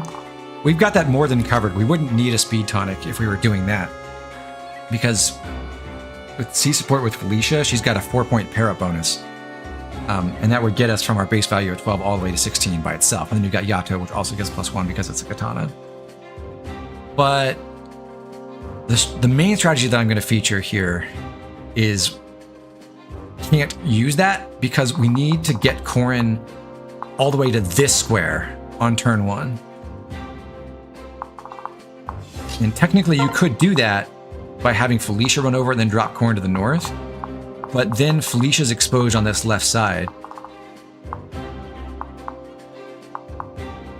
So that won't work because we want the enemies to all fight Corrin. So, I mean, I guess you could just have Felicia go here as well. It doesn't really matter. But the important thing is you can't get Corrin to this spot on turn 1 while still paired up with Felicia. However, we need Corrin to one round both of these faceless on that first turn so that we can run past them and start fighting the other enemies back here and activate both this faceless and this faceless pair at the same time to get them both moving as soon as possible. And that means we need Corrin to be able to defeat those faceless while unpaired. And for that, he needs 14 speed. We have 12 base right now at level 9, but a speed tonic gets us past the threshold. And that is, let me double check, but I believe that is 5 over base.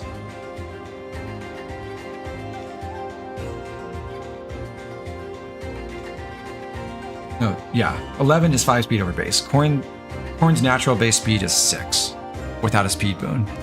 So you need to gain speed 5 times in what is now 8 levels, because we did manage to get to level 9 just barely.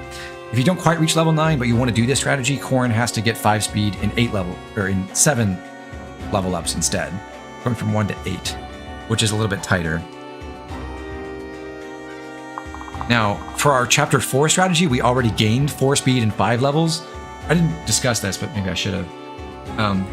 With our speed boon and magic, or speed boon and luck bane that we had then, our speed growth was 70%.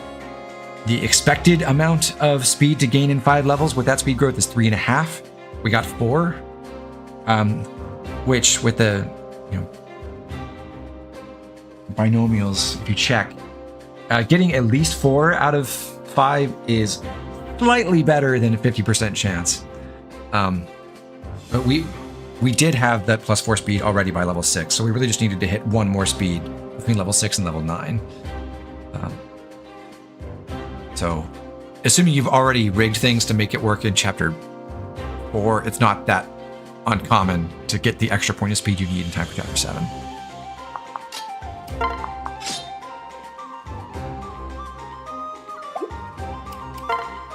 Anyway, I think that's all for preamble. We'll get this started and then we'll see how it unfolds. You'll be all right.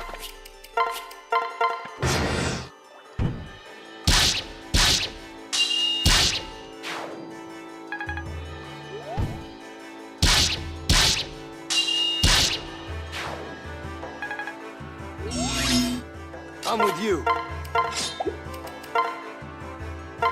We've got trouble. All right. What we're going to do now is we run into the woods here, or through the woods technically, and then have Felicia drop Corrin to the south so that Felicia is in range of this faceless, the one that usually activates late, and Corrin is in range of the faceless pair here. Shall we?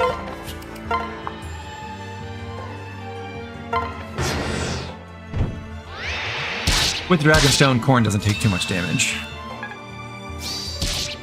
He does get a speed seal, but that's a problem for another time. And you can see the other faceless from the south who attacks Felicia deals 12 plus 7, which, if we did not have that HP tonic on Felicia, would be 19 damage out of her 19 base HP, so she would die. Instead, she lived with what was 5 HP left, and then got all of the extra HP taken away anyway by the Grizzly Wound. Now we've got Vow of Friendship set up on Silas, so before we do anything else, we'll have him act. I have faith in you. He comes over here, uses his lance, and hits this faceless. We'll be okay. And then right? he leaves heals him from the left.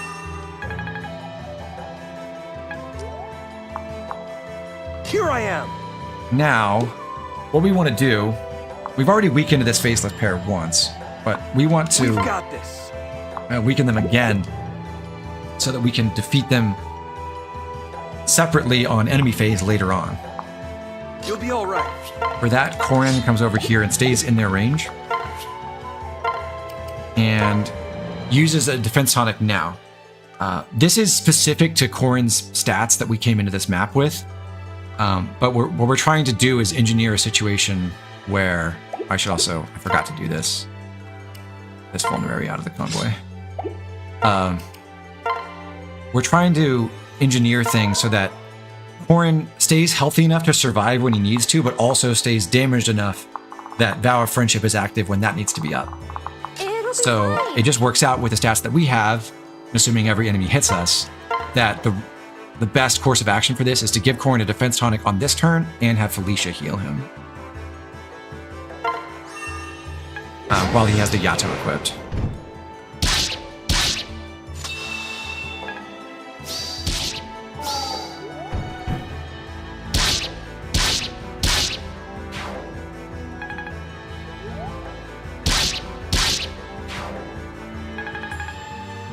Hey Poochie, thanks for dropping in. Good to see you.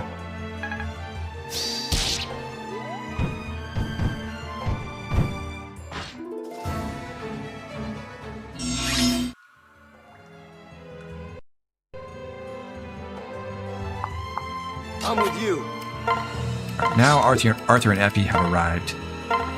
We're going to have Felicia drop Corrin in a position that's really important for next turn.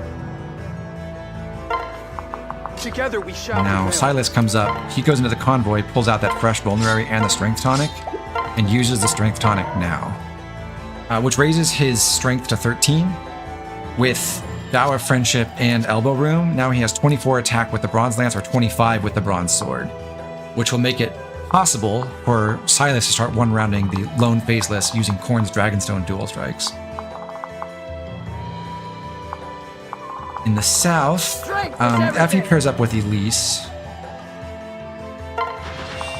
Let us join our strength. And Arthur takes the kill on this Faceless. Let me help. Then Elise rides all the way down here and starts working towards the boss in the southwest.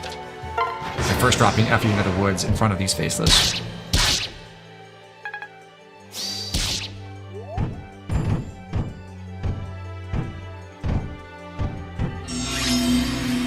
Don't worry, MVJ Bass. There's no more Yato content for the rest of this mission. I have faith in you. So we've got Corrin with his one vulnerary and then Silas with a separate one. It's important because they have to heal separately from each other next turn. But on this one, Silas gets to use Corrin's dual strike together with his iron sword to kill the Faceless. Corrin currently has 24 attack, which is good for 17 damage. If he had 25 attack, his Dragonstone Careful out there. dual strike would be 1 stronger, and he would be able to... Silas would be able to kill this Faceless with a lance instead. The bare minimum for this strategy, though, is 10 displayed magic, or 8 plus a tonic, and that's just 1 over plus magic Corrin's base mag. If you don't take a magic boon, it's plus 4 over base, which is a lot less feasible to hit, especially if you've taken minus luck, and then potentially minus res as Banes the whole time.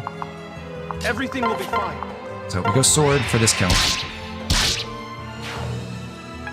However, for the next Faceless pair, it doesn't really matter because Corrin won't be able to use his dual strike, so we're not losing anything if we have Silas deal 1 less damage. We've got this. And since Let's Corrin go. hits for 17 against unpaired Faceless, he only needs 8 damage from Silas's dual strike. And the enemies have 8 defense, so we just need Silas to have 24 attack, which he gets with the Bronze Lance when you have Vow of Friendship and Elbow Room up. I believe in you. So we trade and have Silas equip the Bronze Lance again. And then Corrin uses the Vulnerary. This does take Corrin out of Vow of Friendship range, but luckily the Faceless pair goes first. So Corrin will get hit again and lose some HP from that, and then be back in Vow range. You also see the Faceless have guard gauge almost full. They will lose 2 shields before their turn, so it won't be full. When they attack us, their meter will only get back to 80%, and then Corrin will counterattack before they fill up the guard gauge. Shall we? Now, Felicia gets out of here. They're pairing up with Arthur.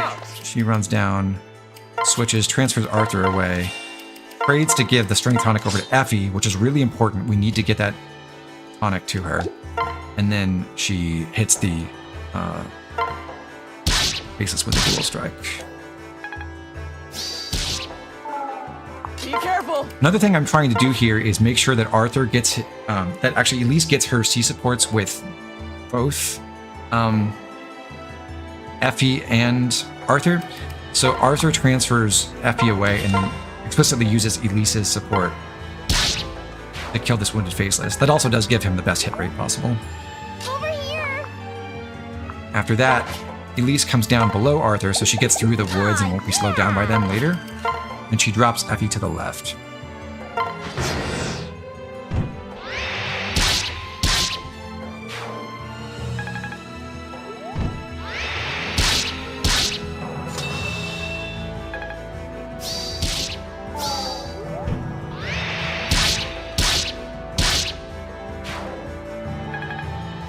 Simultaneous levels for the bros. You'll be all right. Corrin gets level 10. We're really hoping not to have Dragon Fang proc. At any point here, there'll be 2 On my honor chances as for a that knight. to happen. And if they do, it's not going to ruin the clear, but it will mess up Silas's experience.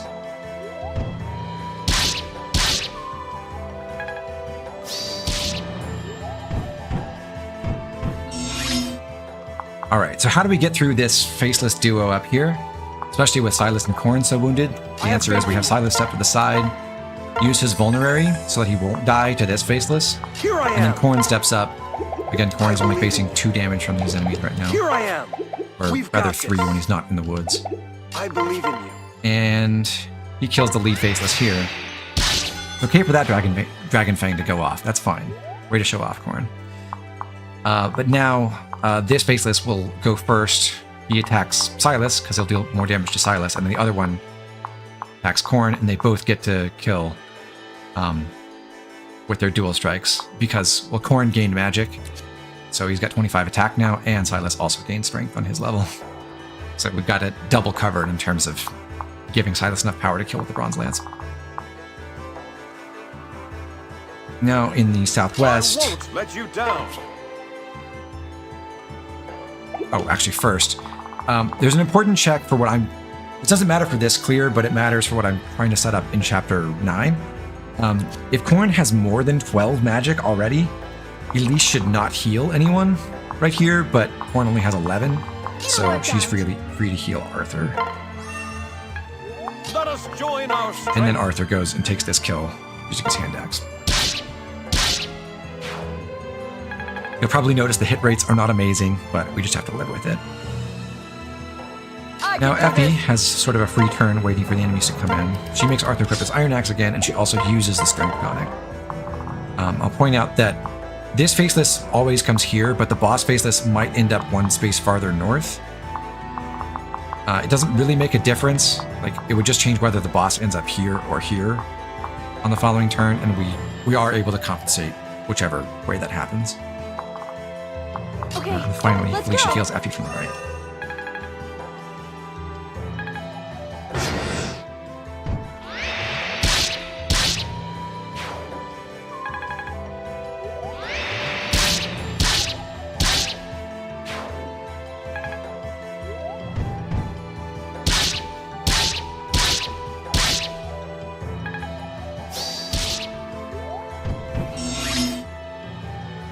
So now we've cleared all the enemies from the west and the Faceless pair, blocking our way to these last 2 Faceless.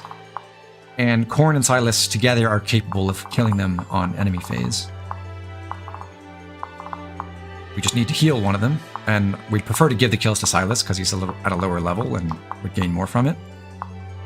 So Corrin moves Ready just for this? a little ways up here and waits. On And then guard. Silas goes above, and he must use a vulnerary. The enemies have 19 attack. He has effectively 14 defense right now, which is not enough to survive both of them. So he heals with the vulnerary once again. And down in the south, I think the setup's pretty cool. Elise moves into the woods west of Effie, and she casts Freeze on the boss Faceless. I'm glad that hit. Then Arthur kills this Faceless while supported by Effie. He's already fought together alongside Elise 3 times, so even though Elise didn't dual strike, that is enough to get their C support, because it's a pass support.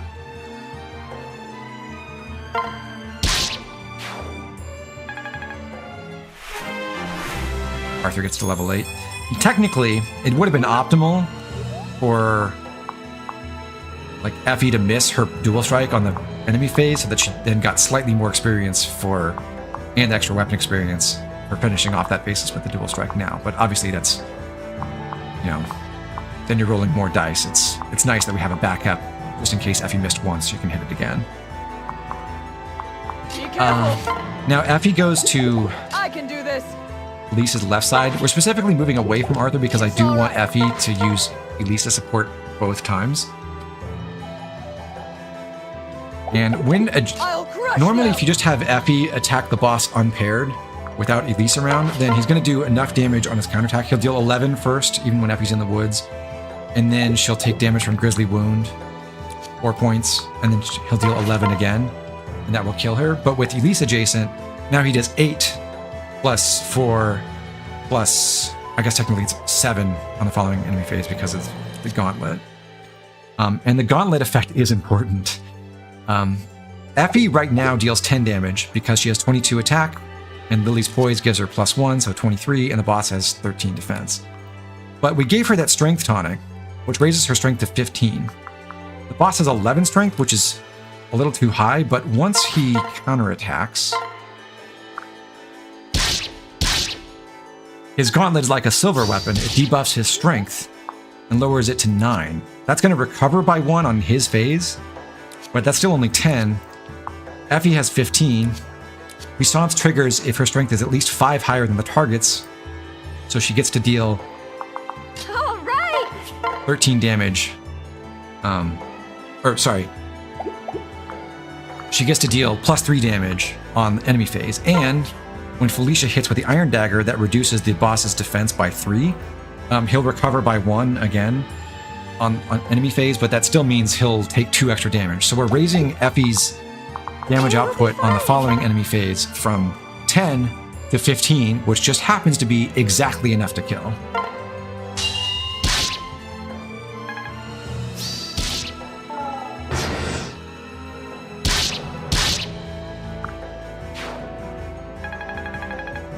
And she gets to level 7. I'll spot you!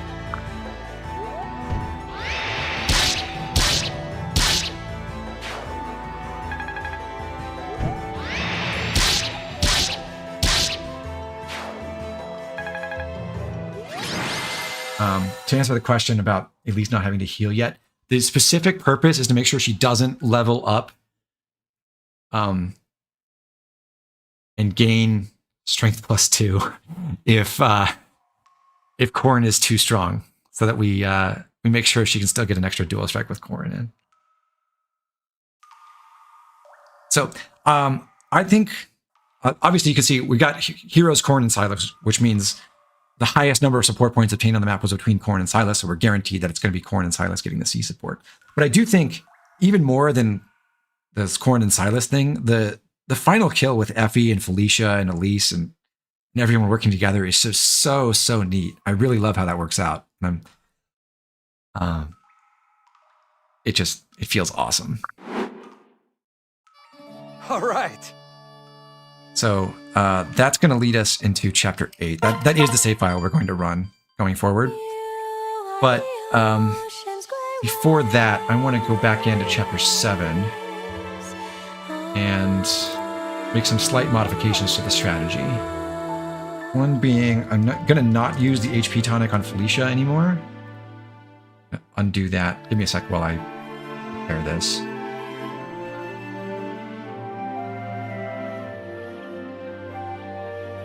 And I don't believe I'll need that extra defense tonic I bought for Corrin at all, so we're going to save...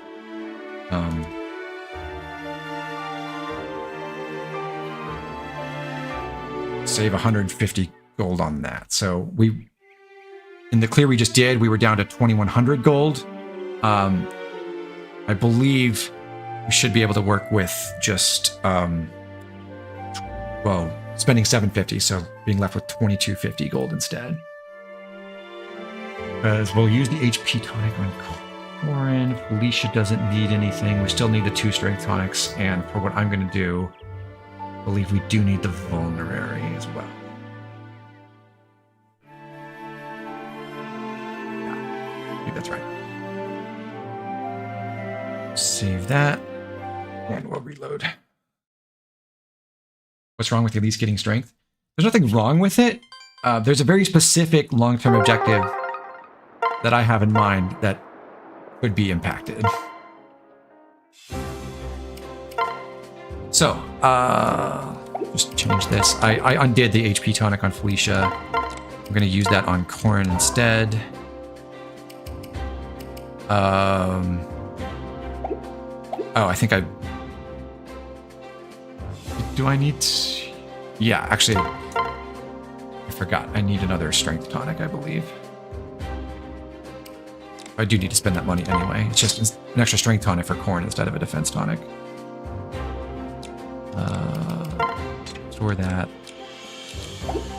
Give Corrin the vulnerary.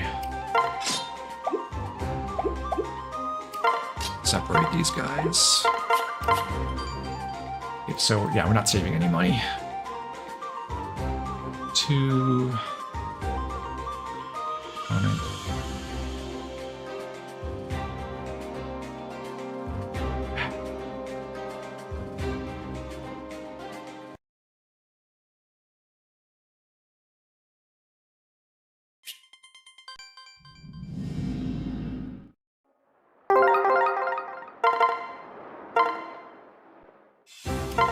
So I think this is the right setup. I might have to make an adjustment later, but the important thing is, oh, never mind. No, I do save money. It's just that I don't use the speed tonic. That's right. So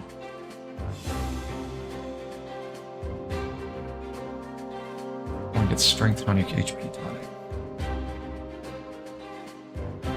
and no defense tonic. So it is 2250.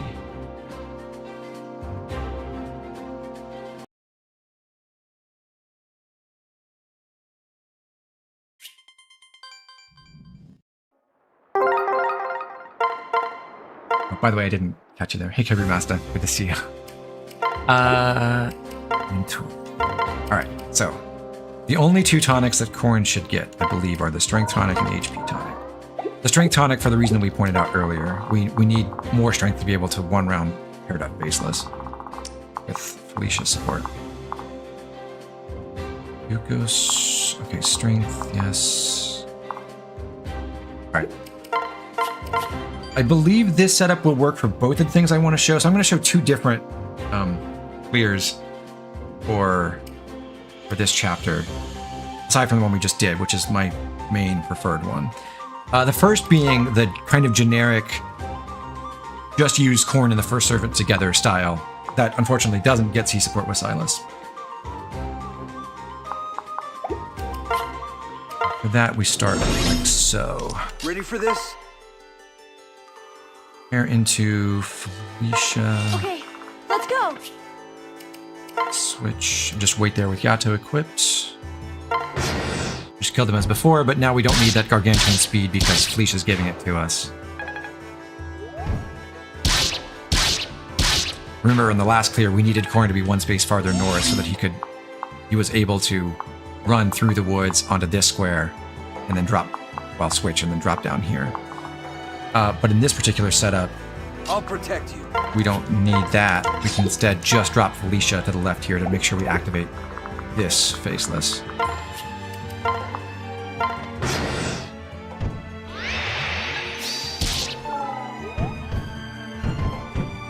And in that arrangement, the enemy is not smart enough to move the paired up faceless there to dual strike against Felicia for whatever reason, so she doesn't need a defensive tonic of any kind.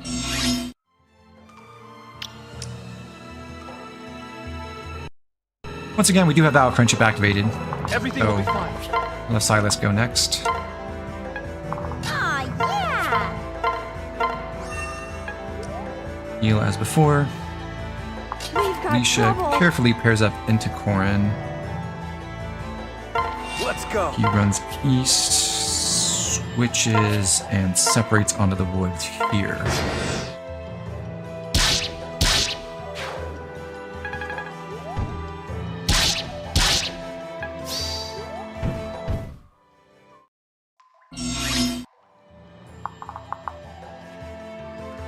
Alright. Corrin's in good shape right now. But this is a turn that does depend on having decent magic on Corrin. It's the only turn where we really care about Dragonstone combat. The point being that we want to get some support between Corrin and Silas to help not get the C support for Chapter 8, but at least have it ready by the time we get to Chapter 9. But if you're willing to forego that, and in fact you don't really need it, because just having Silas Careful adjacent out on this there. enemy phase, even if he's not dual striking for Corrin, should be good enough. But I'm going to run this in the world where I do have decent magic, and so I'm able to use Corrin plus Silas's dual strikes, which does help Silas get more lance experience. And in that world, what I'm going to do Please, accept is my have help. Silas come here, go to the convoy. He doesn't need the vulnerability, but he does need the strength tonic. And he'll use that again. And What should we Felicia, do? instead of being next to Corrin, goes behind here and heals up Silas. Now, if you didn't want to work on Silas's lance rank at all, like you didn't have, Corrin wasn't good enough with Dragonstone to pull this off, you could potentially just have Felicia pair up into Corrin and have Corrin heal himself with a vulnerary. And then he'd be able to kill all these faceless enemy phase anyway. Here I am.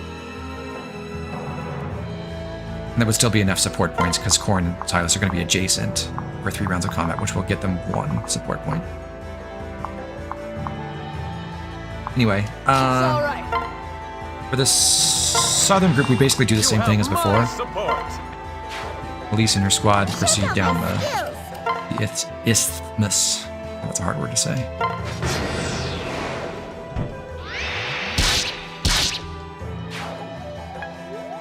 And Corrin gets to use Silas' dual strike twice to take out these other 2 faceless that are coming in.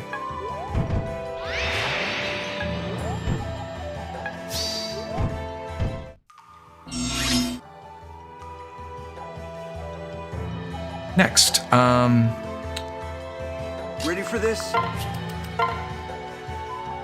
Corrin pairs up with Felicia. Whoa, whoa, whoa!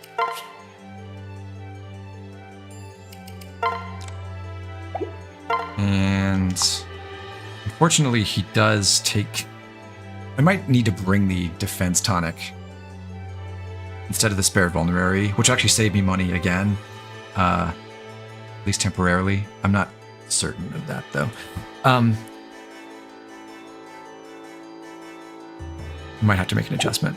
But I think this should still work, probably. Because normally I would have Corrin attack on this player phase, and then fill up the guard gauge and then be immune to the paired up faceless behind, but I think I just have to heal instead, which might not actually give me enough HP back. I think if I level up and gain defense, I'm fine.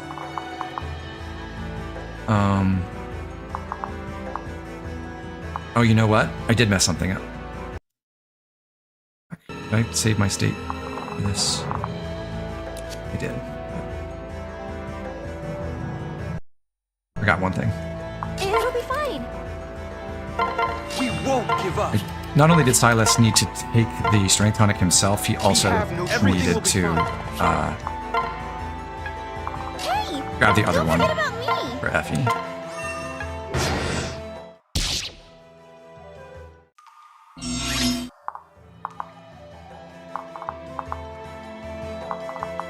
Together we shall prevail. Envoy gets that. Tonic. All We right! should trade strength tonic to him and heal. I'm with you. Corrin, wait.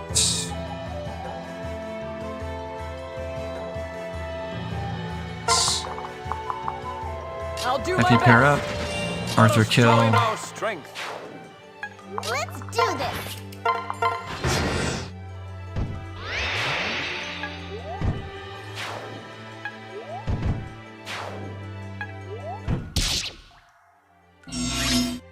I'm here to help. Whoa, whoa, whoa! Yato, convoy, vulnerability. Please, accept my help. Alright. Silas pairs up with Arthur. Arthur Show me runs what you down. got. Switch. Silas transfers Arthur. Effie and also gives her this strength tonic, same way Felicia did before. And then Silas just waits there. We can do And this then we together! proceed just as we previously did. So, with Elise support, Elise drop Effie. What now?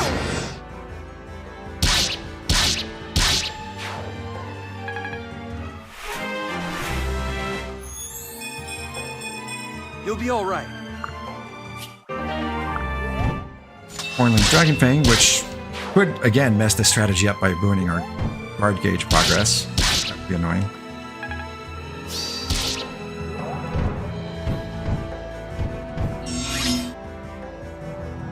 Here I am. Let's see.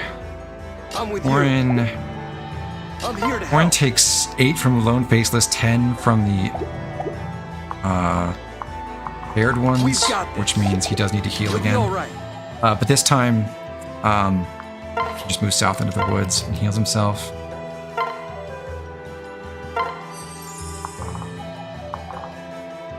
Effie.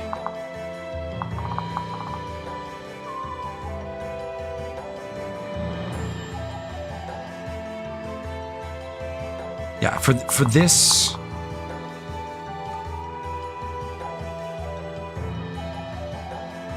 We're gonna do something slightly different on the south end.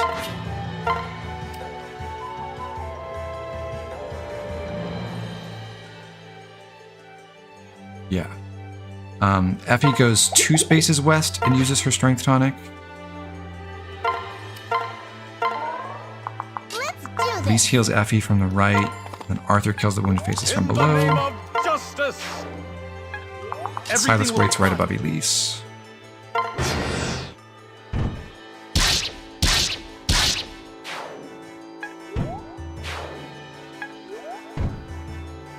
In this setup, the boss actually strikes Effie first.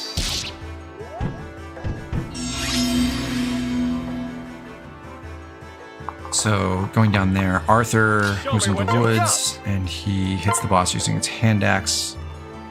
That's Effie's dual strike again. I'll be your He shield. trades, kills the boss. Using Arthur's support. Careful out Silas there. kills the remaining faceless using his bronze lance. That gets him to level 7, which is at least some progress. He's getting a lot less experience my than the honor. other route. That one almost got him to level 8. Here he's just barely getting to level 7, which is a little bit sad. And then Elise can... This time there is no consideration about where Corrin's stats are. If we're going to use this Let me help. route, which we're not, she can just heal Effie or Arthur It'll again. work out. And finally, we've got Corrin up here facing... if he runs specifically to this square, he'll be in range of all 3 remaining faceless. They Here I all am. deal 7 damage. He needs to heal I'll himself protect one more you. time, so that last vulnerary use comes into play. And he gets the job done. So this is the simpler way in terms of Corrin's stat benchmarks to make this work. Now you do need to have a little bit more strength, which is not always free. But if you take a strength boon, it's pretty free.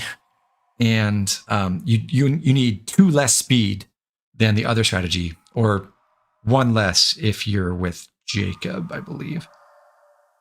2 less raw speed and no speed tonic. Right?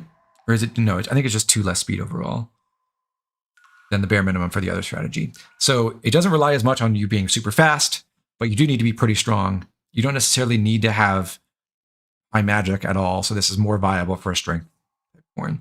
But the rub here is, of course, you see the heroes are Corrin and Felicia. Corrin's getting 3 support points with Felicia and only 2, it turns out, with Silas. Or if he hadn't been using Silas's dual strikes, he'd just been getting 1 support point with Silas, which is still enough for what we need, because we'll be able to get 2 points in Chapter 8 regardless, but that does matter.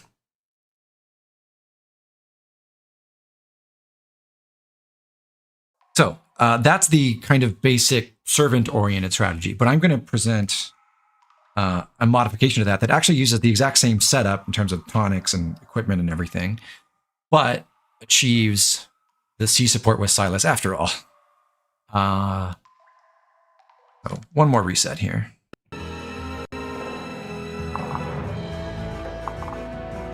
And I believe it's the same moves at the beginning, so I can just use that save state. Yes. So everything's the same up to here. All right. And Let's go. switch Corrin.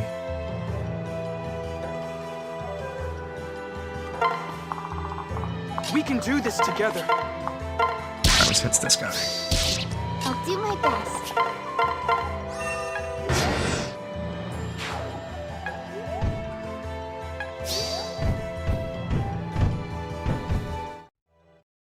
By the way, I should mention in that last clear, I think there's some modification that has to be made if the boss moves to a different spot on the next to last turn.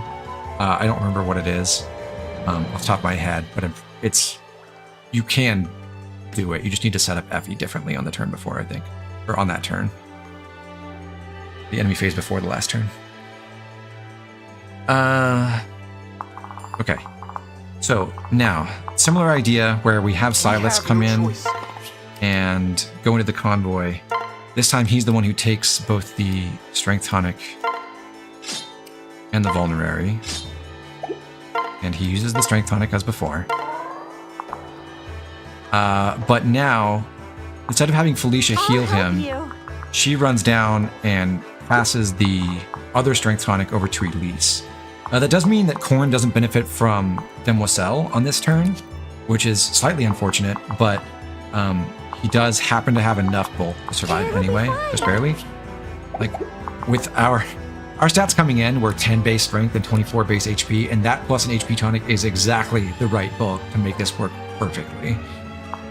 Shall we? If you don't have those stats, you'll have to make minor adjustments somewhere.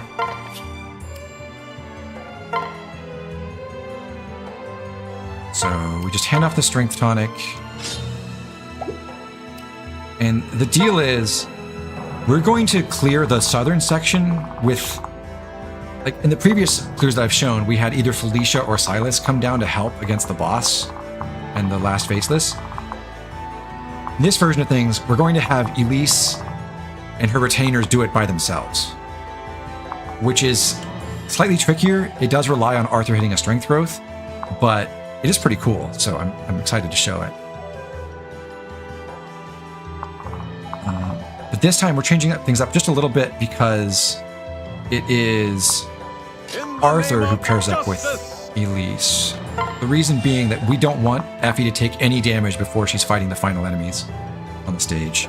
I can do this. So we give her the kill here.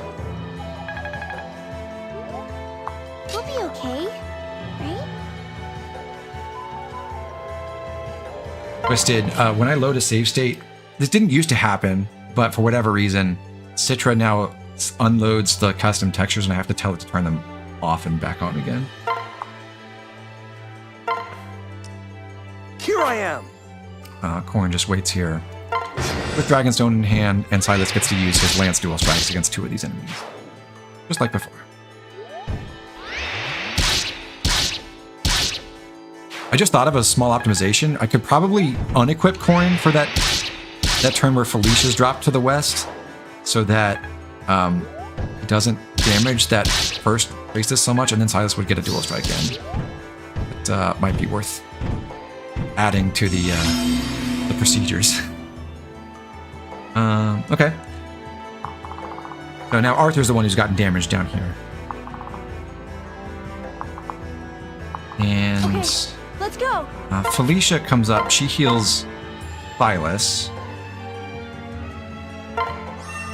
Wow. We've And got this is an example of the match is really mathing for us.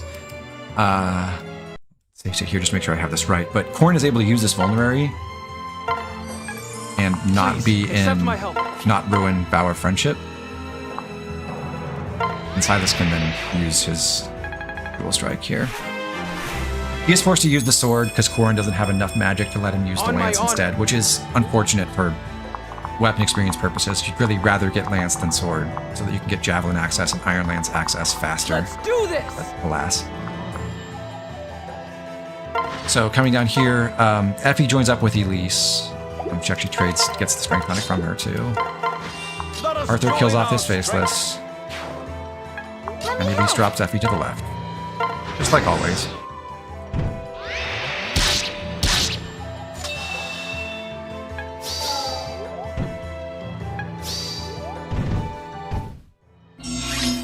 Now, I should point out something important.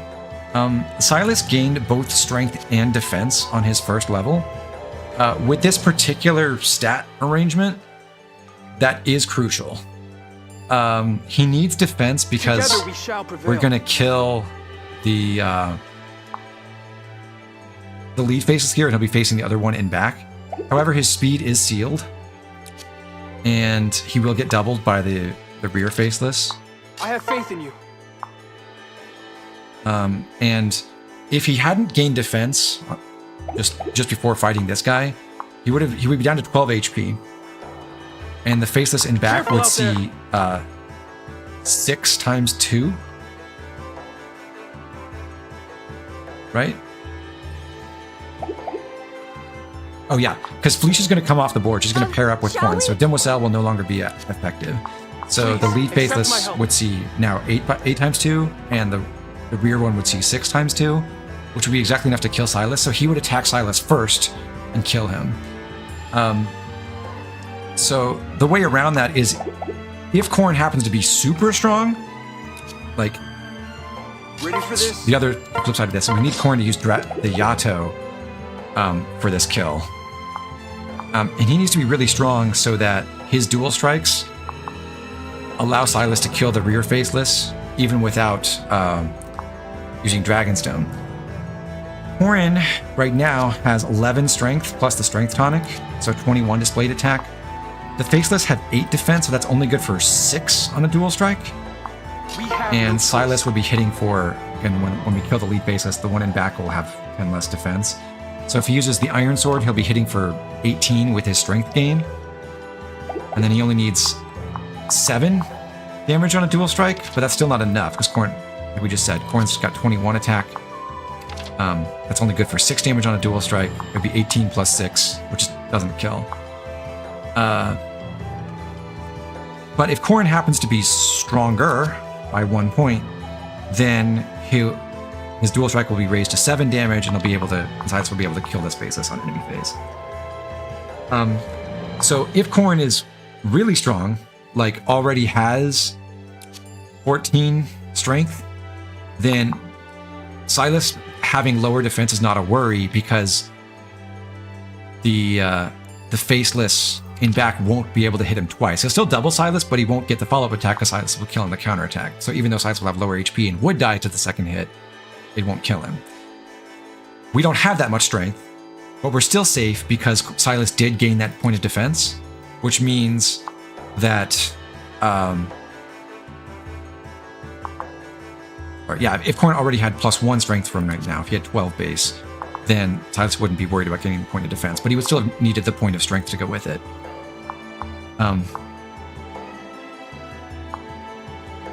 But because Silas did gain that point of defense, now he has 13 HP. When we kill off the lead faceless, the other one in back will see only 5 times 2 and won't kill him anyway. But I just also want to mention, if Corrin had not 12 strength, but 14 strength plus a strength tonic, then Silas would not necessarily need to have gained strength either, because he'd be hitting for 17 with his Iron Sword, and then Corrin's dual strike would be worth 8. And if Silas did gain strength and Corrin was that ridiculously strong, then Silas could use the Bronze Lance instead. Keep working on his Lance experience, which would be nice. So anyway, we are okay. We are safe in this situation because Silas gained both strength and defense. If he hadn't, we would have needed to improve his stats another way. I guess hypothetically you could give him a speed tonic to not get doubled, or give him a defense tonic or something. I'm not sure if it works out, but basically the rub with this strategy is it can work, and it means you don't have to have nearly as strong a Corrin or as fast a Corrin, but catches you need growths on Silas unless Corrin is really strong. I have faith in you. Anyway, but rambled long enough. Silas is still going to go for this kill using the lance, but then we need to change him to We've got this. using a We won't give up. sword, because he needs that extra damage. And Corrin waits here It'll be while fine. Felicia pairs up with him. So those two will be able to take on this faceless pair. Because this faceless doesn't see a kill, this pair goes first. They fight Corrin, Corrin kills them, Corrin levels up, and it just so happens that on our average stats patch, Corrin is going to gain strength and reach 12 plus 2 and deal 1 more damage on his dual strikes anyway, so that Silas will still kill the faceless in back. So that's one area of growth dependency on this strategy, and then the other one comes into play in just a moment. Let's see. So, right Evil shall not prevail. here we have Arthur take the same kill. We can do this If he goes together. above, switch to the Iron Axe, use the Strength Tonic, I'll do my and best. Elise heals Arthur from the right. On enemy phase, Arthur might use either teammate's dual strike. Of course, what was I gonna say? Lisa's dual strike doesn't do You'll be all anything, but just happens sometimes. So Corrin gets his kill, Silas gets his, Arthur weakens the regular faceless here. And up north, we need to heal everyone a little bit. And we need Corrin to be in range to fight this faceless. So On my honor, Silas Malig comes Knight. up and heals himself. Well, just to double check. Corrin I'll protect you. does 8, Silas We can do this needs... together.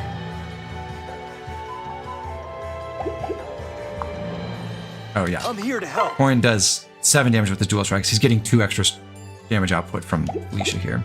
So Silas does have to keep using his sword. I have faith in you. He goes here. Takes the vulnerary, uses it. I believe and in you. Corrin likewise uses it. In the south, the way this works is, again, the boss might be here or here.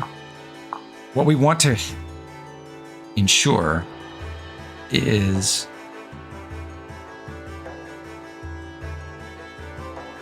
that Arthur and Effie are both adjacent, or sorry, Arthur and Elise are both adjacent to Effie when Effie fights the boss.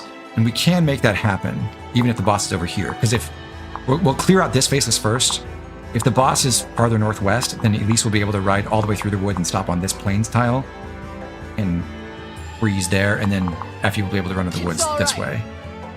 I'll crush them! You have So, my for support. consistency's sake, I'm always going to move Arthur to the northwest here. That position will always work. It does cost him some accuracy to do this, though. And then he goes for the kill. He did happen to use Elise's support for the enemy phase, so Let us Effie join our strength. will actually get a little bit more experience out of this as soon as she hits her dual strike.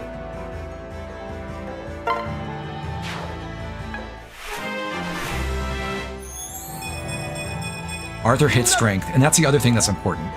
Now Arthur has 13 strength. His attack power with Iron Axe is 21. The boss has 13 defense.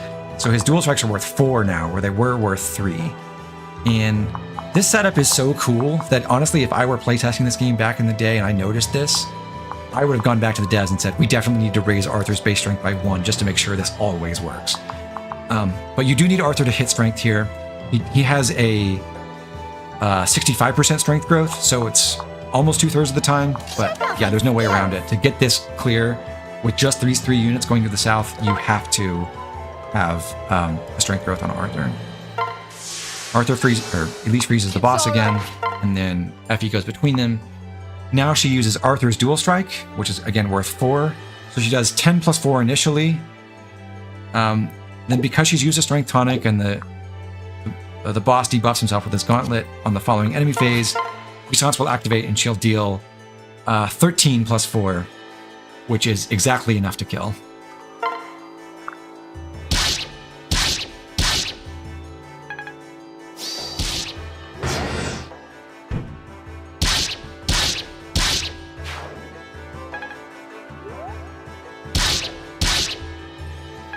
And she does have to get Arthur to dual strike for her too, which sucks. Every time I tried that before, she just happened to cooperate, but I guess not that time. And that is just random. Please, accept my apparently. help.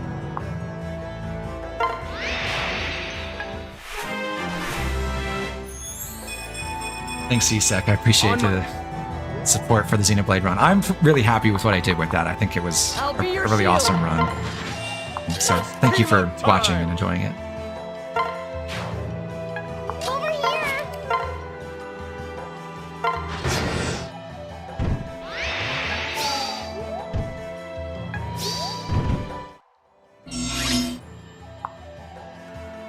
Together we shall prevail. I'm here to help. Let's see, trade, sword, Yato, wait, I'll pair help up, you. I won't let you down. kill. Let's do this! Crap, I forgot to trade to get this. On my honor as a knight. Well, that... I forgot to get the strength tonic onto Effie. On. Be careful. Tonic, pair it up. Show me what you've got. It'll work out.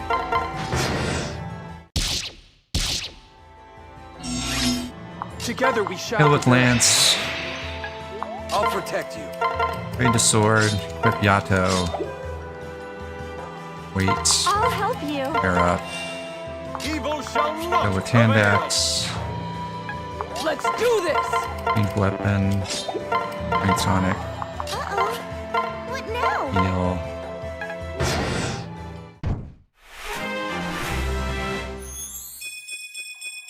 You'll be.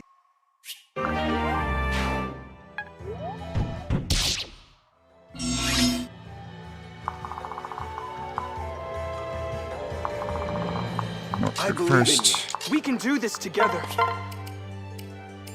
you heal. We won't give up. You heal. Stand down, fiend. Heal. You could smuggle in another strength tonic. Arthur could eat that for the extra damage, then Elise could step back. Do my best. True.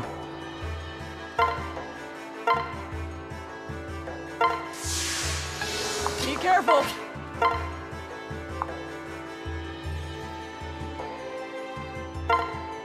I don't think I can, though. I don't think I have enough free actions.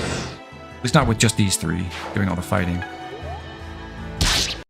Don't tell me that this is just like a consistent seeded thing. I'm gonna be kind of mad if it is. Like something about the order of my actions changes this.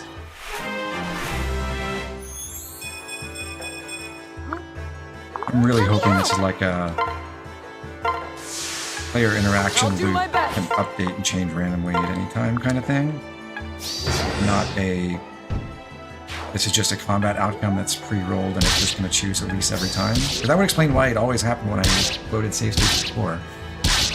But it might literally be a 50-50 that you have to pre-roll when you load the map, which sucks.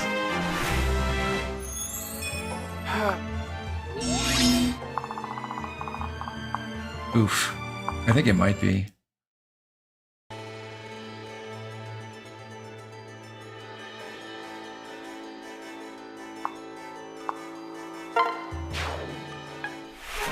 That would be so sad.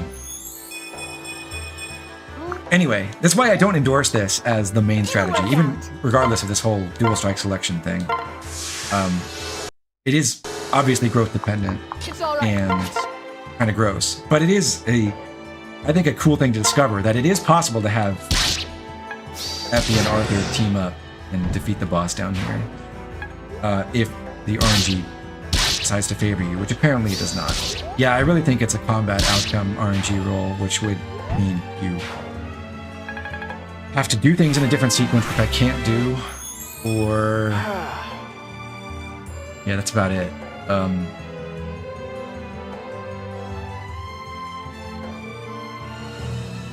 Yeah, I don't know. I don't think there is another way to compensate. So you might have to hit the 65% for Arthur and the raw 50-50 on who gets to support Effie on enemy phase on turn 7. And potentially Silas Broast if your Corrin isn't super strong.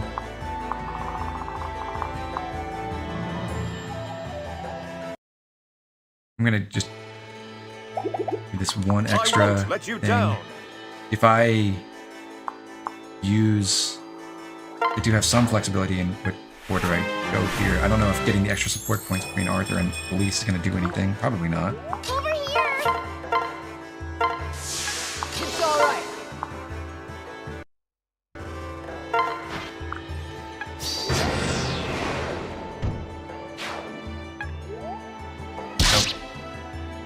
Yeah, I think it's I think you have to hit the Arthur strength growth and the 50-50 on who the game rolls for Effie to choose as a dual strike partner. But if she chooses the right person, then she She will I'll have do exactly my enough best. damage with Arthur It's because the all right. enemy's left with 4 HP I'll to kill crush on enemy them. phase. And then Effie would, not only does Arthur get to level 8 before, but I'll protect Effie you. would get to level 7 with the kill. So yeah, the upshot of this strategy is, yes, it's way more random, but it is in some ways better as an outcome. Like, Silas gets more experience. He gets all the way to level 8 now. Now the only difficulty is he doesn't get as much lance experience, which does matter for access to stronger lances and the javelin, potentially quite soon in chapter 9. So if Corrin is not especially strong, you don't get to use the bronze lance instead of the iron sword. You could run into problems with that. But I'll do my I just thought it was best. cool that there is a way to do this where you do get all the way through the boss group with just Elise and Effie and Arthur, I if you can get do lucky this. enough.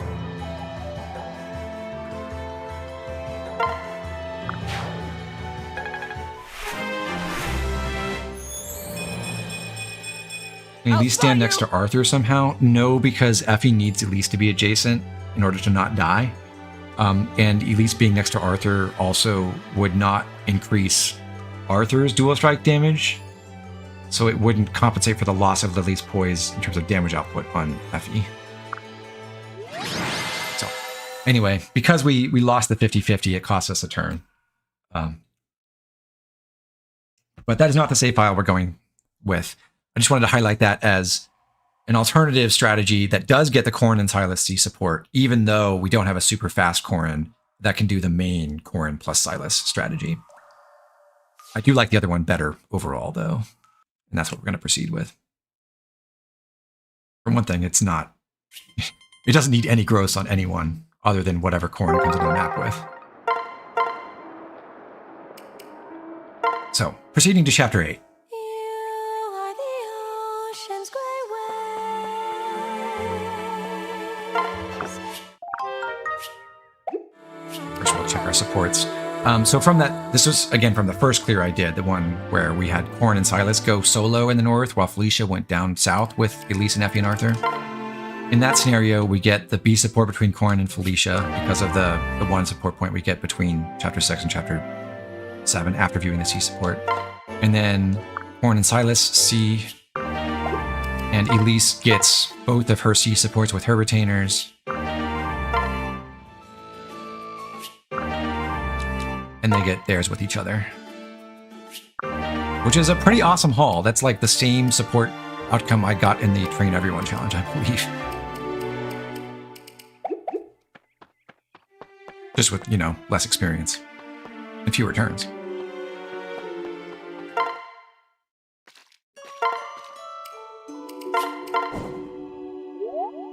So one question I suppose here is it fair game to feed Lilith, given that you might be hoarding your food in a limited Dragonbane world, so that you can cook later? And the answer is, honestly, probably not, but whatever, I'm doing it anyway. It's worth a few gold bars over the course of the run. Now we can build a new building. We obviously want the Dusk Armory. We can buy additional weapons. And there, we are going to sell our goddess icon. With money. Buy a bronze axe.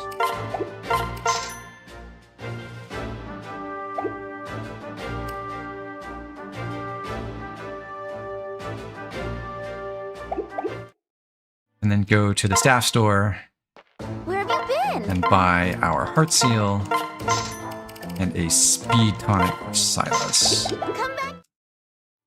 It's the only tonic we need. And technically, if Silas were to gain 1 point of speed, an additional point of speed at level 8, he wouldn't need the tonic either. But we're not guaranteed that, and we want to make sure he's fast enough to double the boss. So he takes the speed tonic. Just gonna let's see.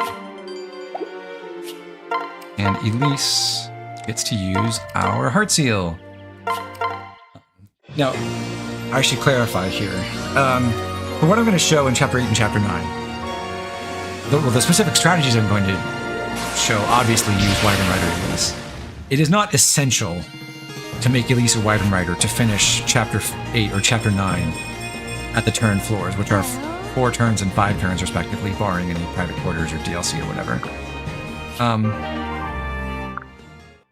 I think it's really cool what she enables in these maps, and one of my motivations for continuing to work on this stuff, aside from finding the Corrin Silas C support strategy for Chapter 7, was those of you who saw my my video about Camilla late last year. I assume is most of you. I do want to clarify about that video that I do stand by everything I said in that presentation about Camilla, and I do think she's the best unit in Conquest.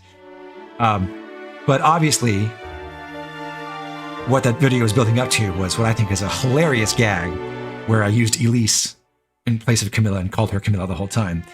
And I just think it was amazing that if you put a lot of the tools that the game offers on the table, you can have base stats, 0% growth Elise, clear all the bosses, all the main bosses in Chapter 13. That was just wonderful. I was so happy when I found that out. I was theory crafting with Septi and I think maybe some of the people in the relay chat. And then finally bothered putting it to video and thought it would be a great idea to do that as a gag, as a bit in a video that was supposed to be about Camilla. So I hope you all enjoyed that. I think a lot of you did. But one of the things I was trying to figure out after that point was, would you really make that happen? Because for that video, I used Ninja Corrin pair up with A support so that he was giving speed, defense, and speed. In addition to his class bonuses to Elise. I was using Raider weapons to make up for the fact that she was at base speed, so giving her effectively 3 more speed. And I used a speed tonic and a speed meal, and Laszlo's fancy footwork, and Azura's inspiring song to make it so that Elise in Malig Knight with base speed just barely hit the speed threshold to double in 1 round Reyna. The thing is, support routing in a real LTC that builds up to that point, and experience routing, are quite challenging. Now the good news is Elise has a fast support with Corrin, so you can get that A support between them quicker. The bad news is Elise does not exist in Chapter 12. So if you don't get a support between them in Chapter 7, you only have Chapter 8, Chapter 9, Chapter 10, and Chapter 11 in a full-on LTC, no paralogs, no nothing extra run to get that A support. So you have to find ways to get them a ton of support in both Chapter 8 and Chapter 9 at LTC pace. Which is extremely difficult if Elise does not have a weapon. But if she does, it is doable. So that's part of what I want to feature.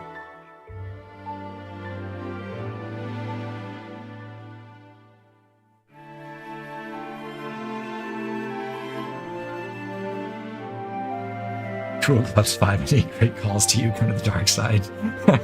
I think that might cause problems bulk-wise, Septi. Because then you wouldn't have weapon triangle advantage against all the clouds afterward. But I guess simply dodge might also work. But I don't think Elise can get to C axes by then either. I doubt she can get 50. Well, okay, never say never, because you might do some ridiculous stuff in Chapter 10, but there's not a lot of turns to work with to get her axe rank up to get her 50 points of axe rank by Chapter 13.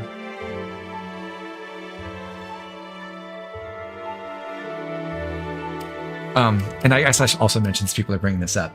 Septi worked out a 2-turn for that clear, which is awesome. It does, as far as I can tell, require extra paralogs to make happen, which were only a factor in my setup for Chapter 13 clearing with Elise because I needed another promoted flyer to work with. And I couldn't use Camilla for the sake of the bit, so I opted to use Effie instead, and Effie was in Pinchy Knight, which you can only get by doing Mozu's Paralog and then building A support with Mozu. But if you're doing a full-on LTC, that's not on the table. So I would instead use Camilla in that role if I wanted to replicate the same moves. And then Balk did the one turn clear, which obviously requires some extreme additional resources, which I'm not interested in doing. But yes, it is technically possible to beat Chapter 13 in less than 3 turns. It's not possible in a straight LTC campaign run where you're not using DLC and skill buying and stuff like that. Each turn is possible without degen stuff if you're willing to rig for Camilla crits. That might be true. I could see that happening. Possibly. It would be horrible. Let me check. Just go look up Cheeky's clear. Does Cheeky do it in 2 turns? If so, then I believe there's some degenerate crit rigging you can do.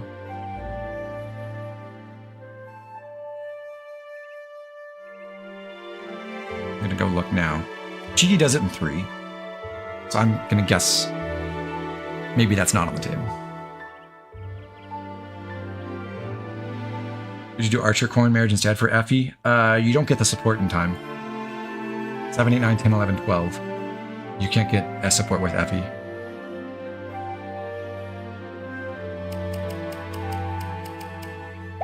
And you need someone who gives a lot of speed and strength and defense to Elise. And movement all at the same time.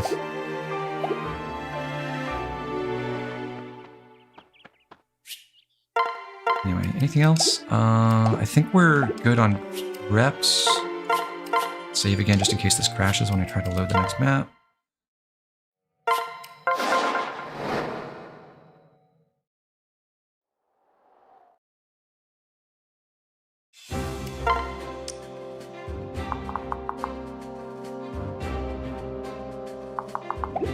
Just to check inventories, I want... Corrin should steal the iron sword from Silas for a moment.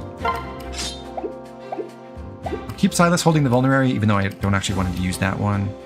Felicia doesn't need freeze right now, but I'll get it on her so that she has it for later. Obviously, Elise can't use the other heal staff. Arthur should equip the hand axe. And we're going Silas here. To get everyone organized, I want Elise, then Arthur, then Effie, then Silas, then Felicia. Felicia pairs up with Elise, Effie with Silas. That should be good. By the way, so we gave Silas a speed tonic because we need him to double Kilma to get the boss kill, which requires 12 speed. Silas has 8 base. With speed tonic and Arthur pair up, he'll get to 12 automatically. No supports required. And then he at base will have enough damage with the iron sword to be able to defeat Kilma. If he gains any strength, then he'll be able to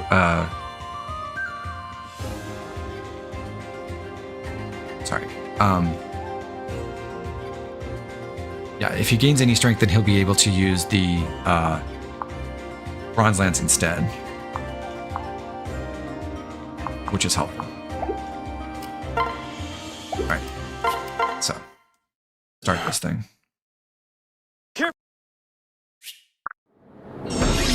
We've got this. Corrin visits the village. Arthur runs ahead to be able to carry Corrin forward next turn. Don't forget And about then me. here's the exclusive Wyvern Elise tech, well, part of it. She can fly over the woods here and drop Felicia farther to the left. And this is important because we need Elise to be able to reach this square above the Dragon Vein next turn. And we need Felicia to get to the square immediately to the right of that spot. But we also need Silas to be able to reach all the way over here next turn so that he can take out one of the mages on player phase.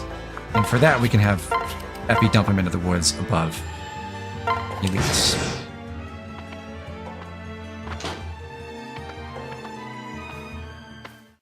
The darkness whispers. The particular arrangement of our characters in the woods there also deflects Odin's starting position one space to the left, which matters because it lets him run all the way to the Dragon Vein Square with Niles' pair-up bonus. We won't give up. In the name of justice! So Arthur runs over, he hands Corrin off to Silas, and then pairs up with Niles. Together we shall prevail.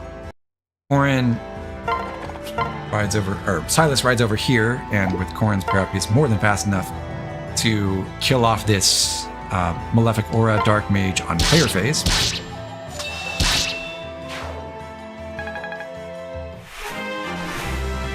Gets him to level 8.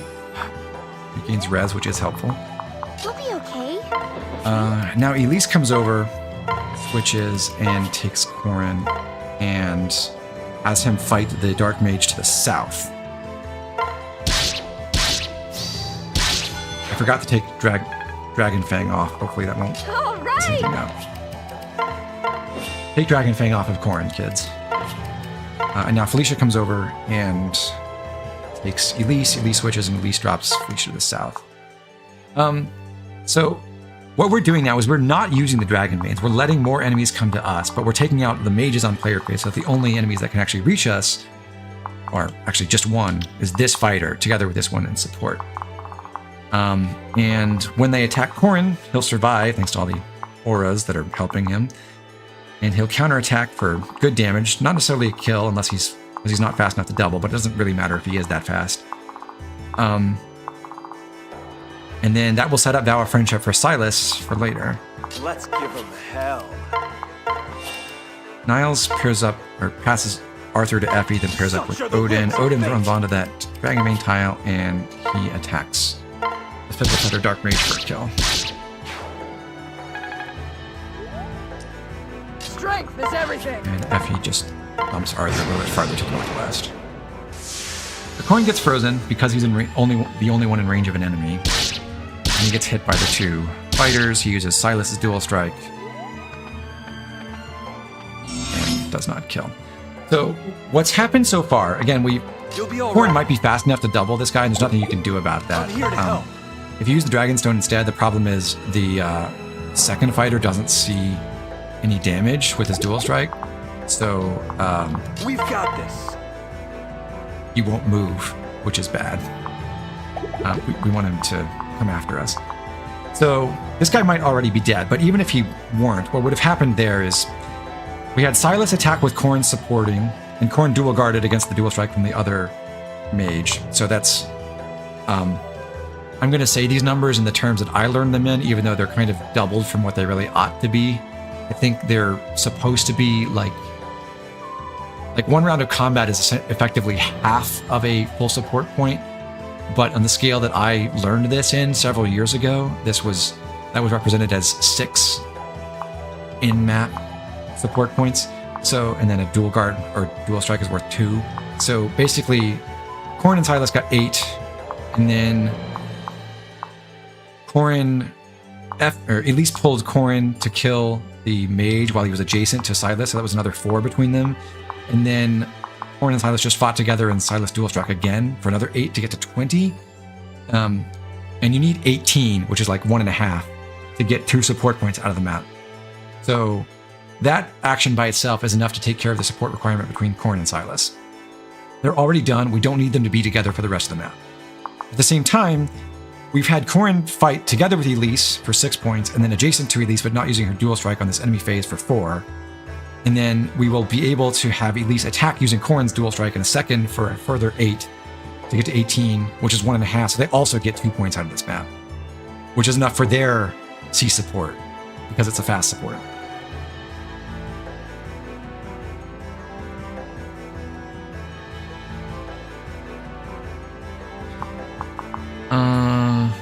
Okay, so I think I've explained that support situation enough. I believe in you. In these circumstances, it just so happens that Corrin did not kill on enemy phase, so we get extra support points between each of them, which doesn't actually make a difference for the outcome. But, sorry, don't give him the Dragonstone. I do want Corrin to give Silas the Iron Sword back, just in case he needs it later, and then he kills the fighter with the Dragonstone now. Let's do this. And Elise hits the fighter using Corrin's support. This should be After that, Niles moves up to Elise's left side. Odin transfers Niles to Silas. This is really crucial. And he also gives Silas the the full vulnerary that he's carrying. I do want Silas to keep the bronze lance equipped. And after that, Odin uses Elise's dual strike to finish off this fighter. You gotta love those 77% hit rates, but that's life sometimes. So now, you may have noticed when we dumped Silas into the woods here, we actually surrendered 1 point of movement. If we'd taken him one space farther up and then dropped him here, he would have been one space closer to Kilma. But we gave that up so that he could then instead fight this mage over here. And that means he went only 7 spaces on his first turn, 7 spaces on his next turn, and then still needs to cover 1, 2, 3, 4, 5, 6, 7, 8, 9, 10, 11, 12, 13, 14, 15, 16 spaces on the following 2 turns to get to the boss. And he would not be able to do that under normal circumstances because he can't separate in front of Kilma to cover 8 squares on the second turn. So he has 7 natural movement, and by having a pair partner he separates with, he can gain an extra point of distance every turn. But he's not able to separate in front of Kilma. Either he or his partner will die if he does that. But if you give him Niles' pair up bonus, that raises his movement by 1, so now he can cover 1 extra square this way and do 9 spaces on this turn, and then have Niles dump him in front of, much closer to Kilma, in such a way that just happens to put Niles in range to fight, but not kill Flora on enemy phase. So we'll be able to weaken her and stop her from freezing anyone on this turn. And then that leaves Effie and Arthur and Felicia together, and they can do something productive. Effie can move here, Let us join our strength. while Arthur's, well, actually, We can do I'll this explain this a little together. differently. I want Felicia in this spot, both because it's 1, 2, 3, 4, 5, 6 spaces away from reaching Silas, and because it will let her distract this mage. The other mage can't reach her, but can reach the squares north or east of Effie, and in fact, so can this mage. And it's safe to put, well, safe in quotes, I mean, Arthur dies to crits and stuff, but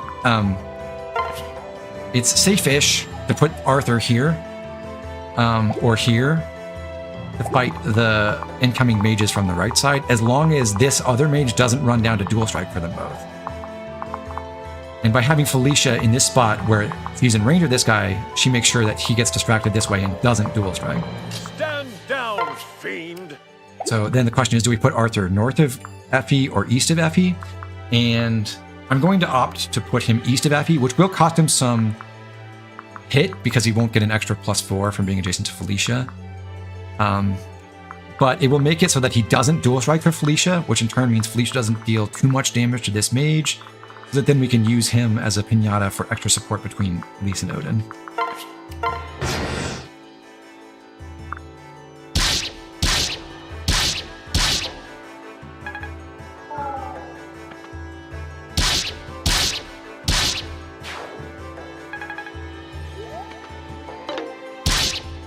Ryan, I have unfortunate news about whether I flow Kirkinly can LTD the whole game this stream, and that is I have to catch a flight in 3 hours, so that's not happening.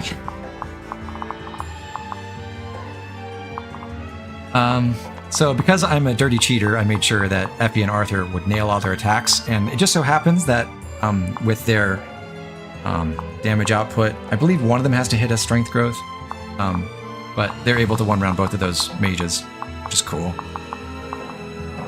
For this turn, I don't need Corrin to do anything else, so he just visits the village. Odin pairs up with Elise, and Elise attacks this mage.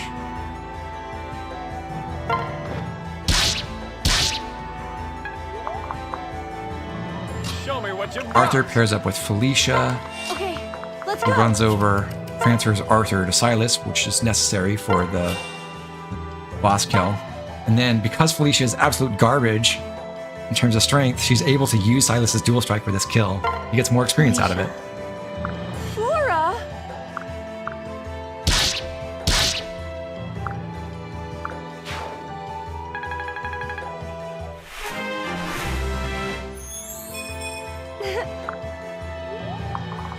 And then over here, The trouble with Elise right now is she is vulnerable to this fighter who has 23 attack on enemy phase. She only has 10 defense, so she dies to him. But We can do this Effie can just together. pull Odin, switch, and have Odin kill the mage. And now Odin has also qualified for not C support with Elise, but 2 support points with Elise that can make it so it only needs 1 more point in the next chapter to unlock their C support. Niles visits the village, so we get our 10,000 gold. On And my honor finally, as a knight. this is kind of cool. The normal way to do this is to park Silas or right here in front of Hilma to kill him on enemy phase. But if you put him on the right side and you heal him up, normally what happens is Kilma just goes first if no other enemies see a kill. We have no choice. But bizarrely, even though these enemies actually don't see a kill on Silas, if he comes over here and uses his vulnerary, the right-hand mage attacks him now, and then the fighter tries to attack him afterward. And he kills that fighter and fills up his guard gauge, and then defeats Kilma. So he gets an extra kill out of that. And that takes him all the way to level 9. On my honor as a knight. So, there we go. Top support pairing, Corrin and Silas, once again.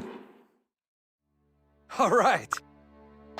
And they only spent 1.5 turns adjacent to each other.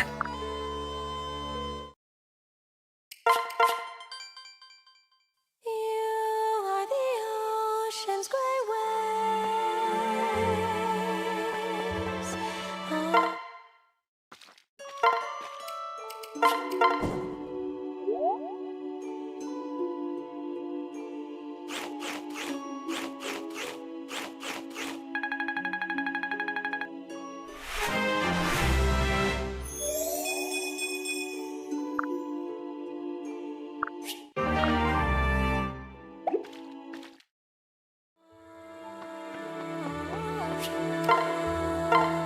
Now, it is true the only support we get out of that map is the Corrin Elise C support, but that is crucial. Well, before I forget, let's get rid of this.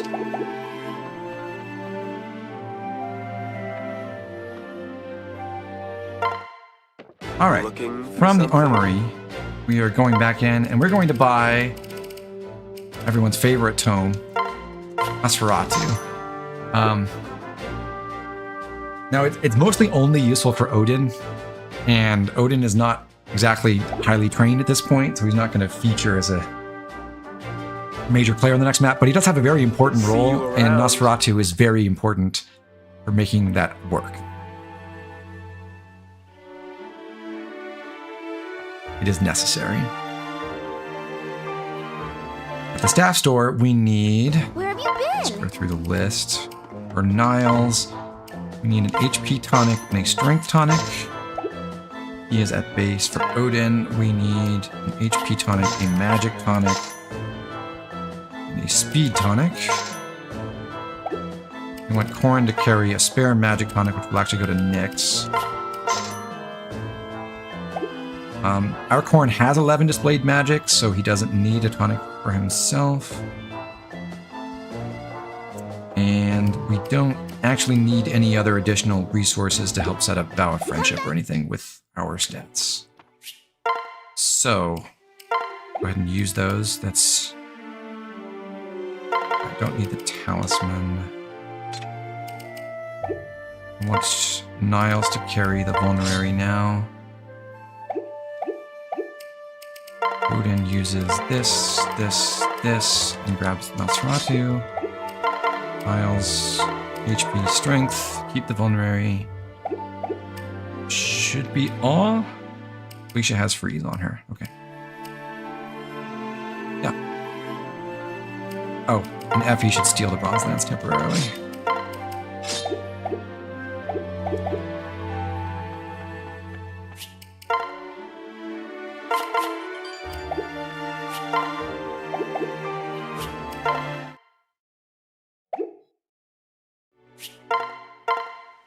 Oh, one other thing. I do need to build a prison.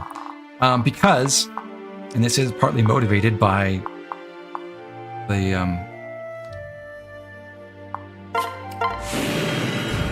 concept I discussed, like trying to make the Elise clear for Chapter 13 real.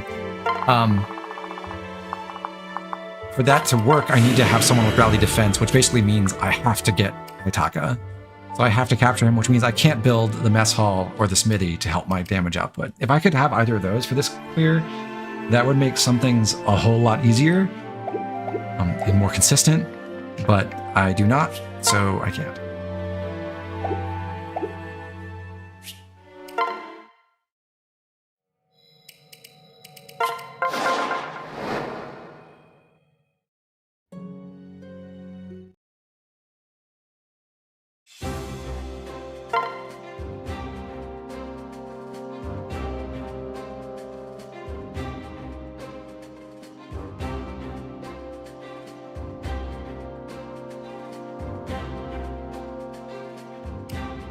Just double checking all the inventories. I think this is correct.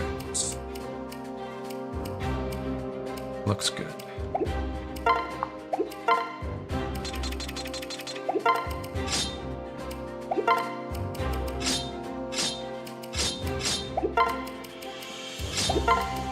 If you're ever curious why I bother rearranging everyone's in the unit selection, I mean, that's because it sets where everyone is by default when you load the map in. So if I have to leave and come back, all the characters will be in the right spots, other than whichever I have to pair up with each other.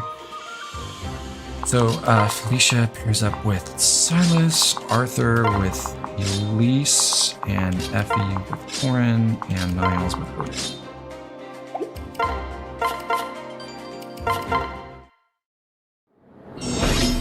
We won't give up.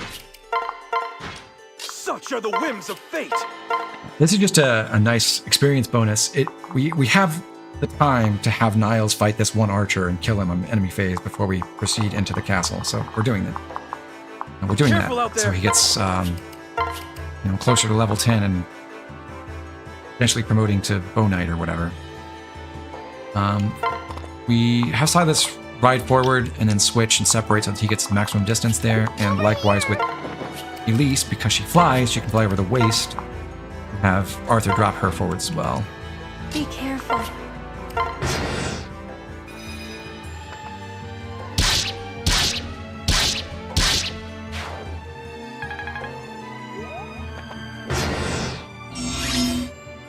I believe in you. Next, Corrin talks to Nyx. She tells us about the side entrance here. Trade with her, give her the magic tonic, and then pair up with Silas. Silas rides over, breaks the wall. At melee range, and then Elise comes in, takes Corrin, switches. Corrin trades to take away Silas's weapon and use it himself, so that we don't use Silas's dual strike. And this is, for most purposes, it's kind of dumb, because all that does, it prevents Silas from getting a free point of weapon experience. But what we're trying to do is make it so that Silas doesn't get that tiny extra smidgen of support points with Corrin for dual striking, because what will happen on this map is Corrin's going to be fighting alongside Silas in tag team 5 times, which on my support point scale would be worth 40 points if Silas gave a dual strike every single time. But by taking away his weapon for just this one round, they'll only get to 38. Meanwhile, Corrin's going to be adjacent to Elise on this turn, be adjacent to Elise once again on the following turn for 8 total, and then they will fight together in tag team combat with dual strikes on both sides 4 times for another 32 points. So they'll also get to 40. So if they were to tie, if Silas also got 40 with Corrin, priority would go to whichever unit already had more support points or higher support rank, which is Silas. Because Corrin and Elise have a raw, they just got C support, they're at C plus 0. Corrin and Silas are currently on C plus 2, coming out of chapter 8.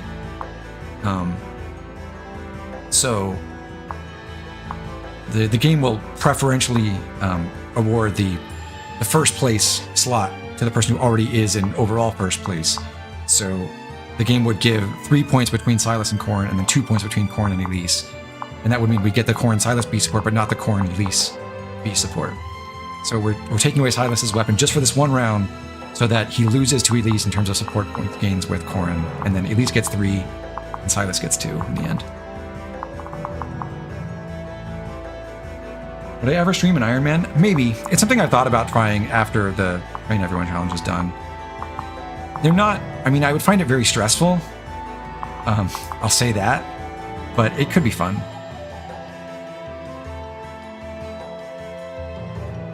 Okay, so what else am I doing? Niles needs to move along. He pairs up with Odin. Odin hands him off to Effie, and then he pairs up with Felicia. Felicia runs over and drops him as close to the castle, the fort as possible. I'll be your shield. Effie runs down, switches, and Niles heals himself once. In the name of Then Arthur justice. takes Effie and drops her to the right, Keep and your eyes on me. Nyx runs down here and uses the magic tonic. So the point of the magic tonic, I'll just reveal this now, is that raises Nyx's attack power with Fimbulfetter to 23. The archers inside Haitaka's room have 3 or 5 res. 5 for the ones with Yumi's, 3 for the one with the Shining Bone. So she does, for the ones with 5 res, if she's raised to 23 attack, she does 9 damage with her dual strikes, 18 divided by 2. Niles, with his Iron Bow equipped and a Strength Tonic, at base has 19 attack. The archers, because they get rallied by Haitaka, have 12 defense. So Niles doubles them. He hits for 7 times 2, which is 14. So if Niles hits for 14, and then he can use Nyx's dual strikes for 9, he'll be able to one-round them on enemy phase. And the HP tonic we gave him gives him maximum protection from both the Steel Yumi and the Shining Bow in there. No need to worry. Her part just moves left, and then we face the enemies. Now, we do need Corrin to hit this counterattack. It's really annoying that the Samurai pair has Duelist below. We're going to see worse hit rates than this, unfortunately. Theoretically, you could buy Corrin a Bronze Sword with this. That would be fine.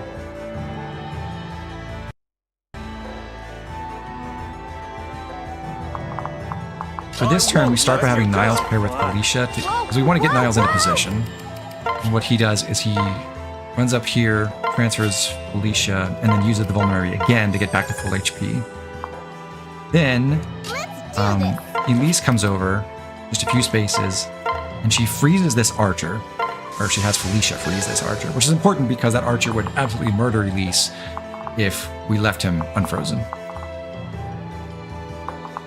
With with Elise out of the way, Nyx enters the fort, and she kills the lead samurai. She could use fire for that.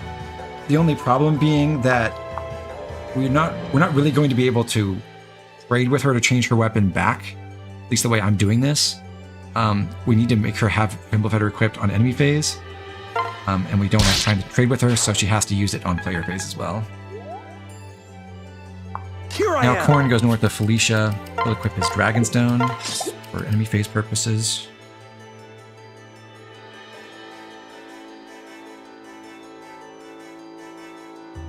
Then switch to Elise, who just waits there.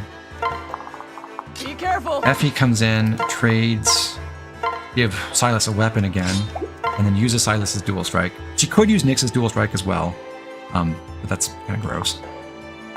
Uses Silas's dual strike, kills the samurai in back. We have no choice. Now Silas can come over here, meet Corrin, make sure he's got the Dragonstone equipped, and then separate this way. So now Silas is plugging this hole, and Corrin's plugging this choke point on the southeast. Show me what you've got. And last, You are in Odin good runs in hands. carrying Arthur. Arthur Odin equips Nosferatu now. Arthur switches, and Arthur drops Odin to the north.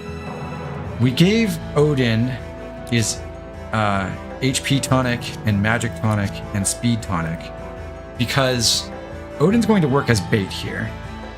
If you watched, I think I covered this in the Train Everyone challenge as well, but the priority for enemy staff use is they try to target the person who's in range of the most enemies, disregarding any actual pathing capability. So it only checks, like, it doesn't see that, for example, Corrin and Silas and Elise are all blocking the way for this samurai and this spear fighter pair and this spear fighter and this spear fighter pair. So it's just counting how many enemies could theoretically reach my target if every single blue unit other than the target were gone. And this particular square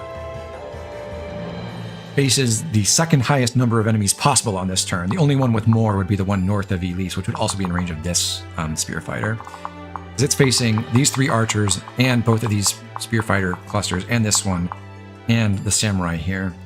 And if the archer weren't frozen, also the archer. So Odin's going to bait the enfeeble. With the speed tonic, he only gets his speed reduced to 5. The archers have 8 speed, so they won't double him. If he didn't have the speed tonic, he'd be down to 3 and they would double him. And then we've given him the HP tonic and the magic tonic so that he survives with more HP and he gets more HP back from Nosferatu's healing. So Odin baits the enfeeble, which means that, importantly, Corrin and Silas and Elise and Niles all don't get enfeebled, so Niles is still able to kill the other 2 archers. Like, one of them is going to attack Odin, and then the other 2 will see that Niles will kill him on the counterattack, so they avoid him at first, but then they'll only be able to attack Niles, and he will be able to kill them on the counterattack if Nyx's dual strike lands. And also, Corrin and Silas will stay at maximum strength for their turns. We won't lose.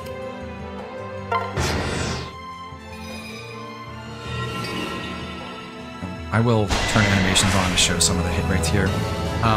It is very helpful that the Southeastern Spear Fighter pair goes first. It weakens Corrin to activate Vow of Friendship now. So we didn't need the Samurai pair that bought Corrin to do that for us. And now Silas gets to kill the lone Spear Fighter up north with Corrin's dual strike. We're not done yet!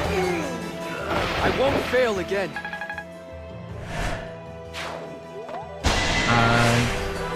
I have done a complete run training everyone in full twice before. So the one I'm featuring on my channel is the 3rd one, and it is like way more optimized. I'm pulling off way cooler stuff in the new run. But yeah, I've done it before.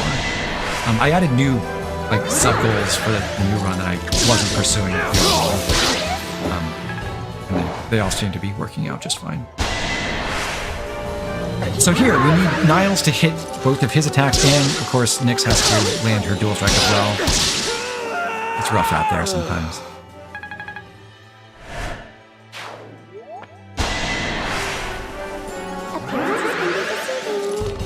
At least with a shining bow, where our hit rates are a little bit better. Meh, I've had better.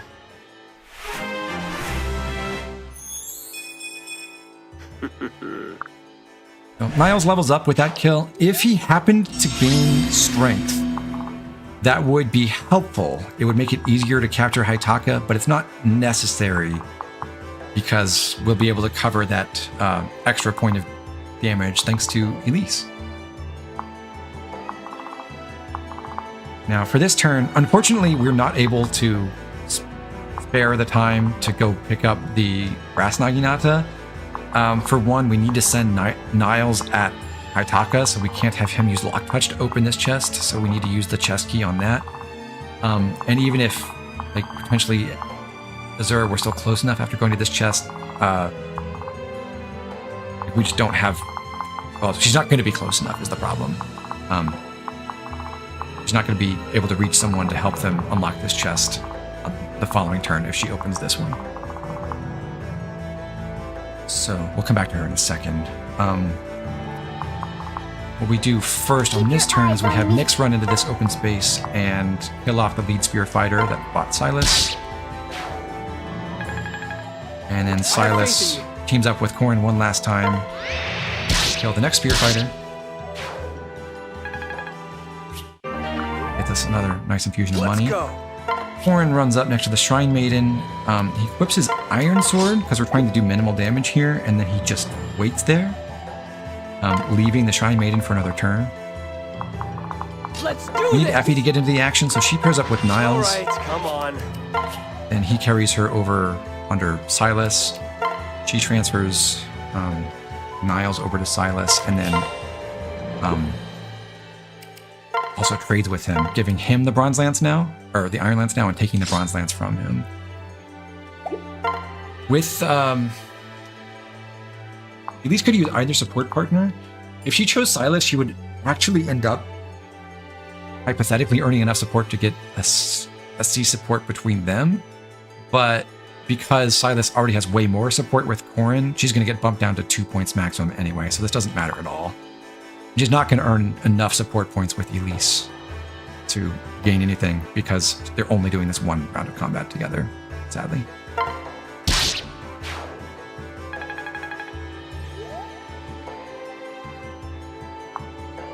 That's Effie. Now Elise flies up above Corrin. She hits this Spear Fighter to deal 9 damage using Corrin's Iron Sword Dual Strike. This Shrine Maiden has enough magic to heal back 9 damage worth of HP, so the Spear Fighter will be back to full on enemy phase. And she will heal. The enemy AI does prioritize healing teammates over using Enfeeble. So she'll heal the Spear Fighter because he is in range of her Blue Vessel. Now Felicia comes up. She trades, makes Corrin equip the Dragonstone again, which is crucial because we need the Spear Fighter not to see a kill on Corrin. We need him to attack Elise instead. And then she freezes the other archer in here.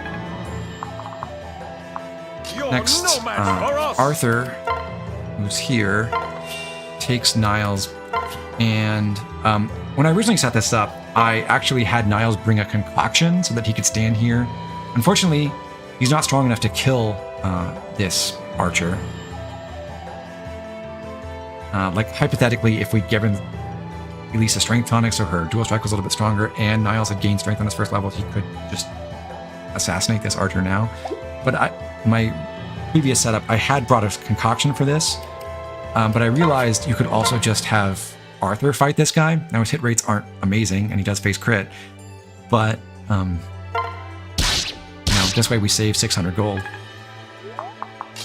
And then finally, Odin comes over, and he attacks this Spear Fighter across the wall with Nosferatu again, which will seal his strength, but there are 2 upshots. One is that hit in Arthur's dual strike to weaken the Spear Fighter enough that if he can kill that Spear Fighter on enemy phase, and the 3 HP that Odin just recovered also makes it possible for him to survive this archer, because he'll recover 1 defense, and he's got, or rather, no, I don't think he will recover 1 defense just yet. But the archer has 20 attack. He loses 1 because of weapon triangle disadvantage, so he misses out on this, the damage bonus you can see, so he's at 19. And then Odin's covered by Femocel, so he lives with 1. No need to worry.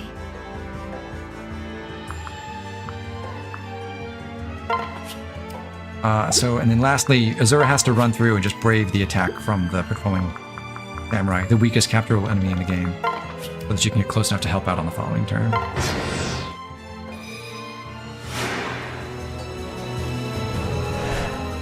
We're still knocking out the friends back to full. Together we shall prevail. After he gets to 1 round that Spear Fighter, well, not 1 round, I guess, technically, but kill off that Spear Fighter using Silas' support. Arthur takes another hit from the archer, and this turns out to be helpful because, well, I guess Arthur gets the kill and gets to level 9, but also that almost fills their guard gauge, so we don't need Niles to be healthy to fight the boss. Here we go. Yeah, 17 damage from the archer. Odin just barely lives.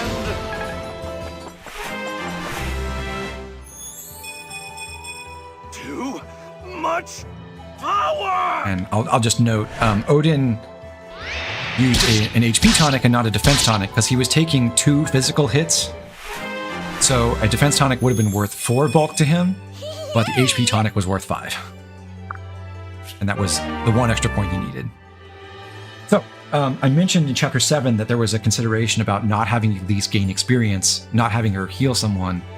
And the reason is, if Corrin is a little too strong, we don't want Elise to learn Strength plus 2 yet, because we still need Elise and Corrin to fight together and dual strike to get their support goal done. And if Elise happened to gain strength, or Corrin is a little bit too strong, then we would not be able to do that. We need Elise to fight this spear fighter and use Corrin's dual strike, and if she had gained strength on this level, or Corrin had done a little bit too much damage with his Dragonstone, then this would not have been possible.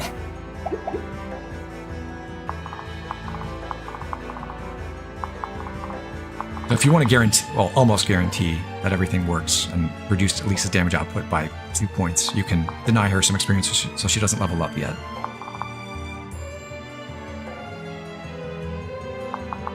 Anyway, we do need to clear out the Shrine Maiden. We're going to use Elise's dual strike for that. With Yato, we at least double so that we can pick up the kill even if Elise misses.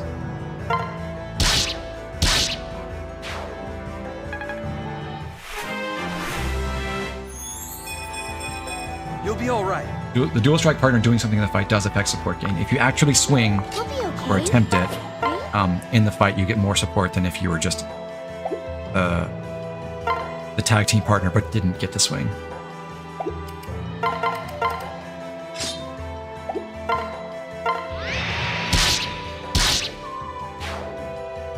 So that gets us to our support goal.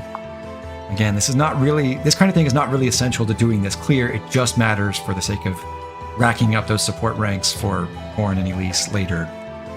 That we might hypothetically do the Chapter 13 thing. But the other thing that's nice about this particular setup is it puts Elise on this square where she can be adjacent to Niles when he tries to capture Haitaka. So she raises his damage output from 8 to 9. Let's leave no survivors. We do need to reach the other chest. We definitely want the rescue. So Nyx comes up and she uses Corrin's dual strike to clear the Bolt Naginata spear fighter who's in the way. You are not alone. Then, and this is the other reason why Nosferatu is important, if Odin only had thunder, he would have just 14 attack right now, even with the magic tonic, and having gained magic on his first level. So without that, he would be at 13. The walls here have 15 HP, so thunder won't break it. Nosferatu having 2 higher might makes sure that he is always able to break these walls. And from that position, Azura can run over, make sure to trade to give him the chest key, and then sing to him so that he can then open the chest and get the rescue. Next, with Effie pair up and Careful out there. the Iron Lance, Silas is able to attack Haitaka and deal 13 damage. Now, the hit rate is awful. I'm sorry, that's what happens when you're trying to do this at LTZ pace and your Dark Mages are busy elsewhere, and you have to use your freeze bot Everything will be for the fine. seas. On my honor as a knight. But yeah, we need to land a 53% with Silas here.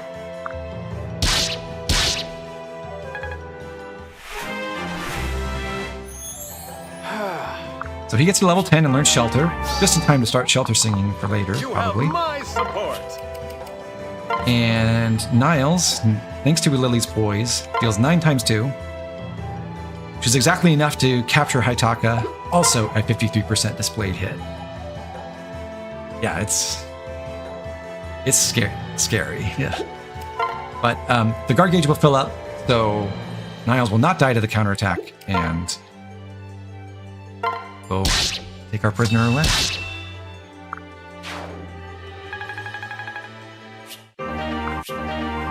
So the other thing about this was I had to be really careful to do all this maneuvering. If you remember what I called my anti-meta mini LTC from back in the day, the way I finished this map was, number one, I didn't capture Haitaka. I didn't bother with that. But number 2, I used Elise to seize. And that's way easier for her because she flies, so she doesn't get affected by the throne's movement penalty. But because we're using her elsewhere on this turn, I needed Felicia to be exactly at this spot so that she'd be close enough to run around and spend 1, 2, 3, 4, 5, 6 movement points getting onto the throne, and then ultimately seizing early victory.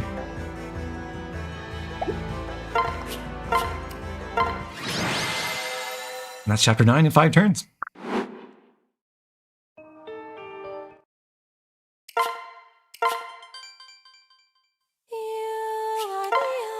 So coming out of that, we've got Corrin and Silas B.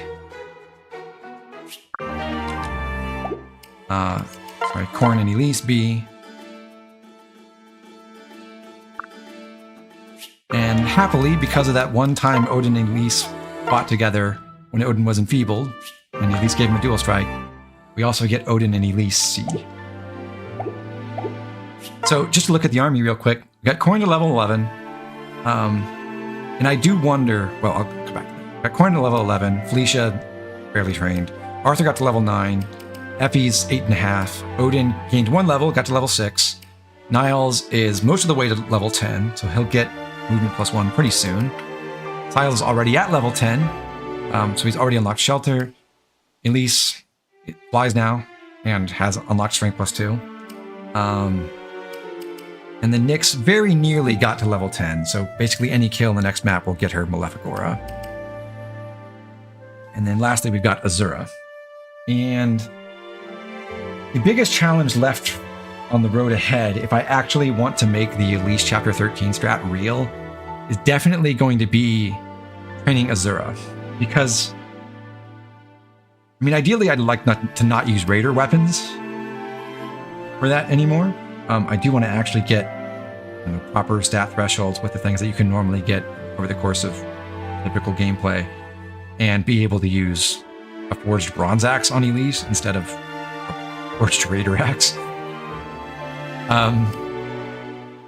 And if it were just about making up the 3 points that the Raider weapons give, I'd feel confident about that. I'm pretty sure Elise can get to like at least level 13, probably, in Chapter 10 and Chapter 11 together. But even beyond that, we need the extra 3 points from Inspiring Song. And Azura's only at level 2.33. She needs 767 experience to reach level 10 in time. She gets, I think, 17 XP per dance, or per song. So if you run the numbers on that, that's like 45-ish times singing over the course of 11 turns in Chapter 10, and then like 2 turns each in Chapter 11 and Chapter 12. And I just don't think that's possible. So it seems to me like the real mission in Chapter 10 might be to give Azura the most epic training arc you've ever seen.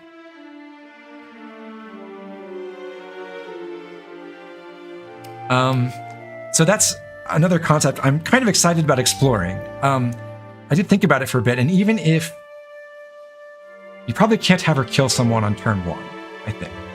But imagine you have her sing and get sheltered and then kill something. You also probably can't really have her enemy phase much. I mean, maybe there's some things you can do, but her bulk is so bad. So I'm imagining like maybe you get 1 kill on enemy phase on the map, and otherwise you're doing like 1 song and getting sheltered and getting 1 player phase kill every turn. That's, I mean, a kill's going to be worth around 45 points on average as she levels up, I think, maybe a little bit more. And then a song is worth 17-ish. Let's say it's 50 points per kill. She's getting 67 on every turn. So 2/3 of a level every turn for 10 turns. That gets her 660-ish XP if you can pull that off, which is then most of the way there. But you still only have 4 turns in the ensuing maps to get her the other 100-ish experience she needs. So it might be doable, but it's going to be a lot of work. And also, we'd be trying to train Elise at the same time, but probably in Chapter 10, she'd just be taking a different section of the map and doing her thing there. So that's one of the big roadblocks for making the elite strat real. The other one, I think, is just working out how to do chapter 12. I think I have a good handle on chapter 11. I think under the rules that I'm playing with, 2 turns is the floor for chapter 11. I don't think I can 1-turn it, which is kind of a relief. But yeah, I don't really know what the approach is for chapter 12 without having more flyers. Because I do have an additional flyer in my army, but unfortunately she's not eligible for chapter 12. How far are you from the airport anyway? My flight's in 2.5 hours, and I'm about a 15 or 20 minute drive from the airport. I will be fine.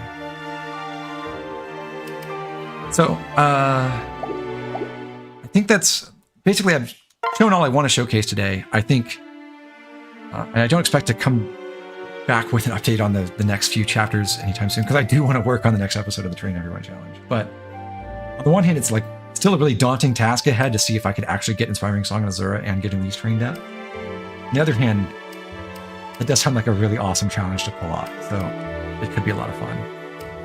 And I think that would qualify as really amazing new LTC tech as well, to come up with a way to do chapter 10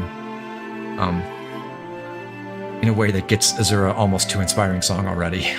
That really does help with stat benchmarks for the upcoming chapters as well.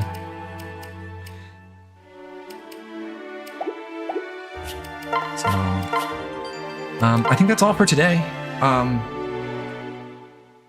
Yeah, so I'll pay a little bit more attention to chat now. If any of you have any questions or suggestions or any other ideas, I'd love to hear them.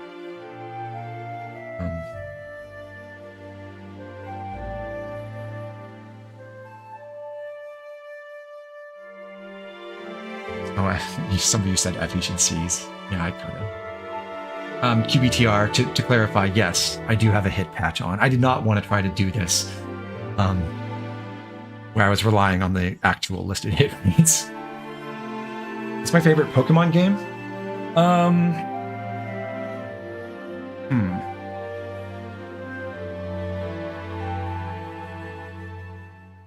Probably one of the Generation 5 ones. It's been a while. I've been out of the Pokemon world for several years now. Last one I played was Moon. I didn't play Ultra Sun or Ultra Moon. And then with the Switch releases, I just kind of realized the games just aren't for me anymore. And I stopped keeping up with it. I used to be really into it. Like, I was in the competitive battle scene back when, even in the shoddy battle days. And then I got fairly high on the ladder in like Gen 5 and Gen 6 OU and stuff. But yeah, I've kind of quit it. Although the very first stream I ever did on this channel was my Platinum Nuzlocke stream, and that was really, really fun. Very tense at the end there when I almost threw and lost my deathless. Yeah, I pulled it off. No deaths. Perfect run. Didn't even miss a capture either. I'm pretty fond of Platinum too, and there's a lot to be said for the charm of Heart Gold and Soul Silver, even though I think they kind of suck as gameplay challenges. They're very polished and fun to go through. Why do I fast forward cutscenes instead of skipping them? Just sometimes I like not having the screen fade to black when I'm running through the dialogue. I skip the cutscenes mostly.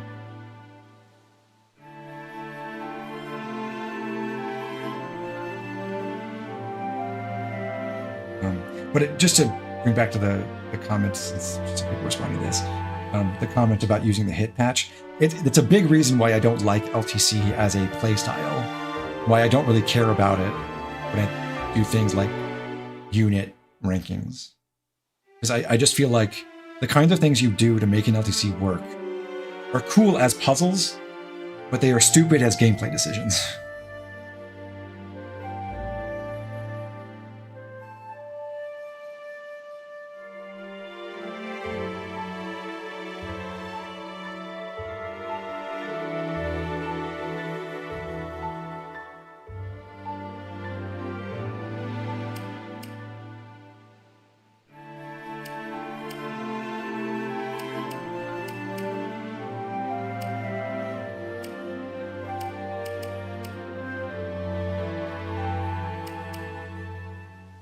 By the way, I guess I'll mention in the previous setup I had for this, where I was using that concoction on Niles on that last enemy phase.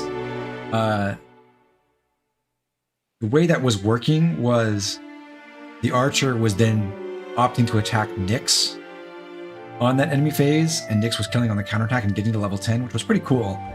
But it turned out that that was only happening because, I guess because it didn't see that Nyx would follow up and kill her. So like Nyx's first hit with fire wasn't killing, but the second hit was. But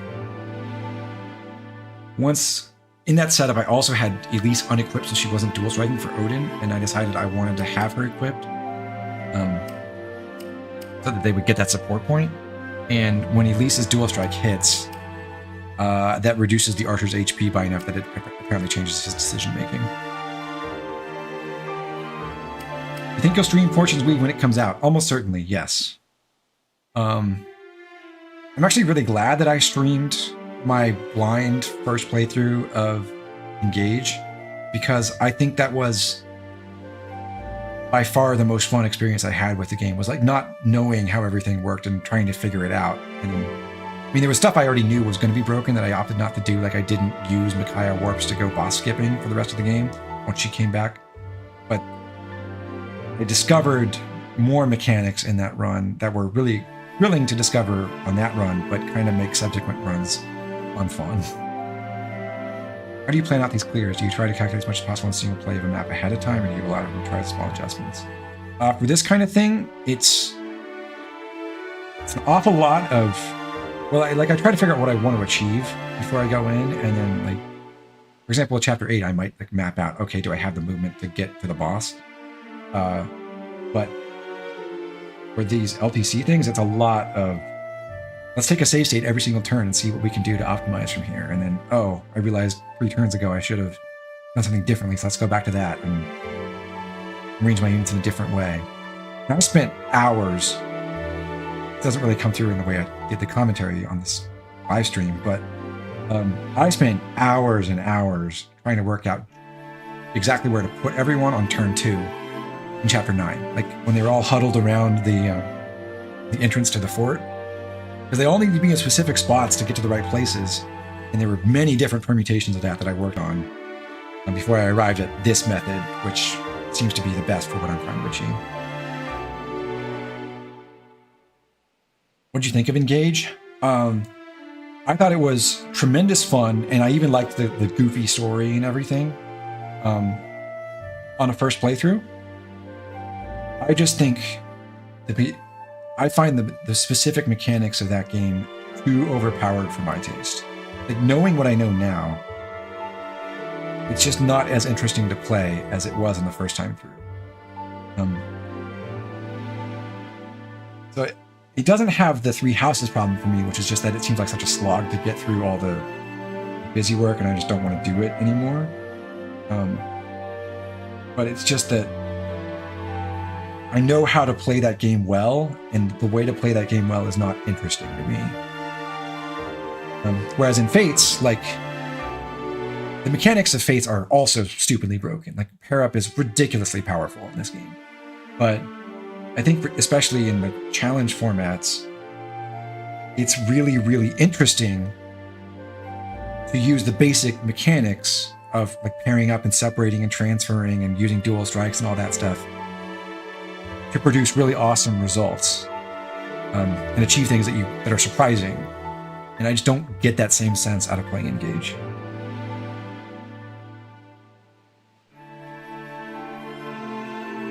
Do you think a train everyone challenge is viable in some of the older FE games? I really don't know about that. I haven't given that much thought at all. Doesn't seem feasible in the newer ones, really. Like 3 houses or Engage. I mean, you probably could, because especially Engage is so broken, but it seems like a lot of work. Awakening, you can probably do it. You're going to do it on Lunatic or Lunatic Plus. I still stand by that. You can probably do it.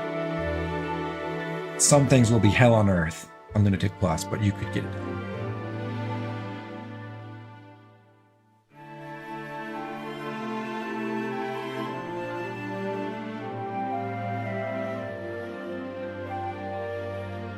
V6 rank mode requires you to train everyone to some degree. I suppose that's true.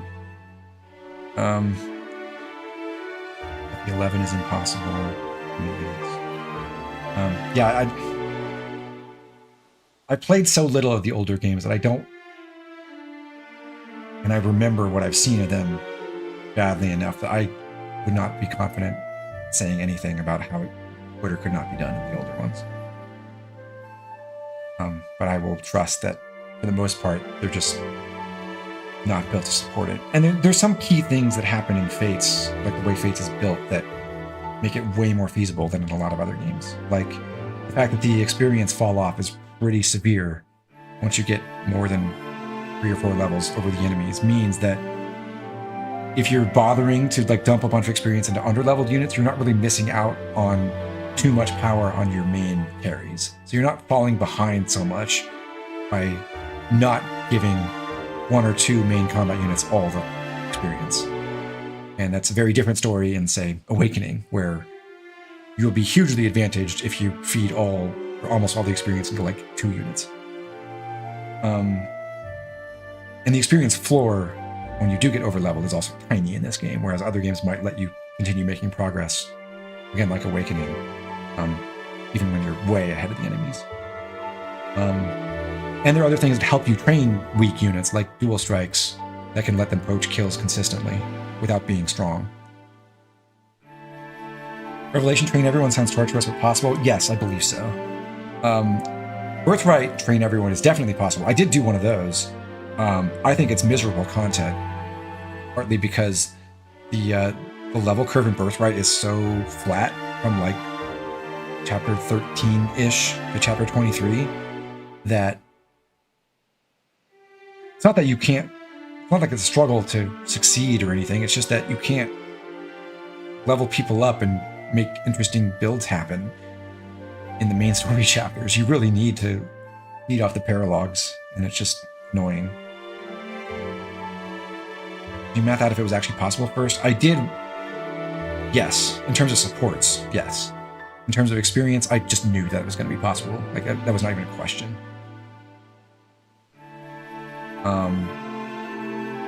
So I did do a pretty meticulous support routing for my very first time, and I wrote that down in my spreadsheet. And then I've basically, in the Mark II and then the current Mark III iteration of the run, I've just mostly optimized that, moved people around.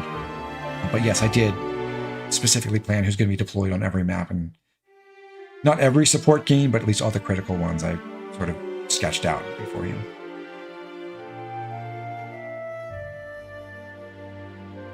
Birthright wasn't just reinforcement or route span, I would like that game so much more. There's a lot to like in the bones of Birthright. I agree on that point. I think one thing that's cool about it is that so many of the units you use are just weird. Like, you've got the first ever male Pegasus Knight, a Sky Knight in the series, and he's kind of slow and bulky. And that's just kind of neat. That's fun to play with. And you've got more unique classes like Apothecary and Oni Savage to play with that are just unusual for the series. And it also is kind of interesting how most of the cast is really frail. There's not a lot of like, hard bulk to work with, and you have to really work to make that accessible. But the game also just absolutely folds to a strong 1-2 range combat juggernaut, which is okay. It's also true of Conquest, but Conquest pretends to challenge that, and Birthright doesn't.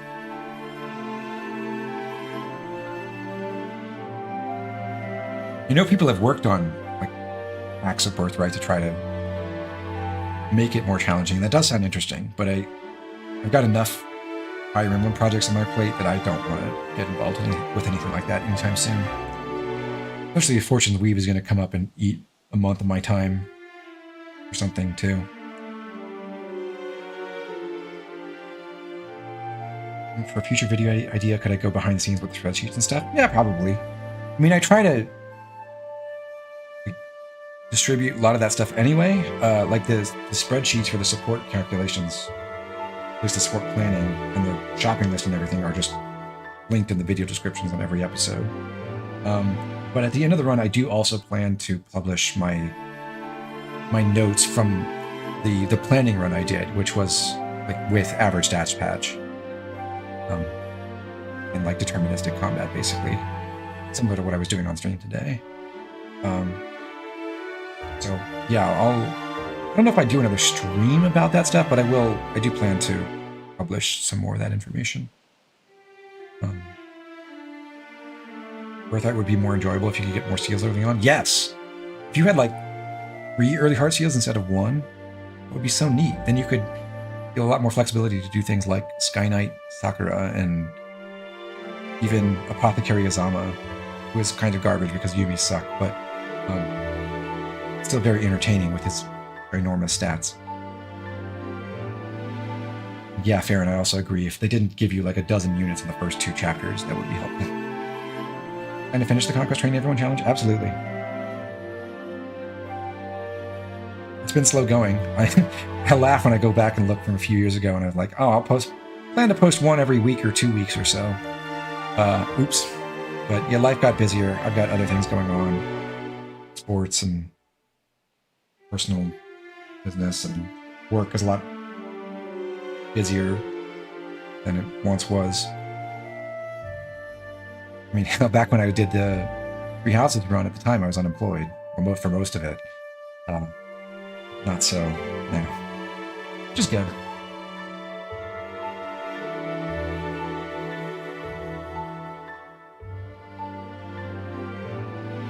Yeah, it's been more like every quarter, except 1 quarter a year I'll shirk my duty and not do it.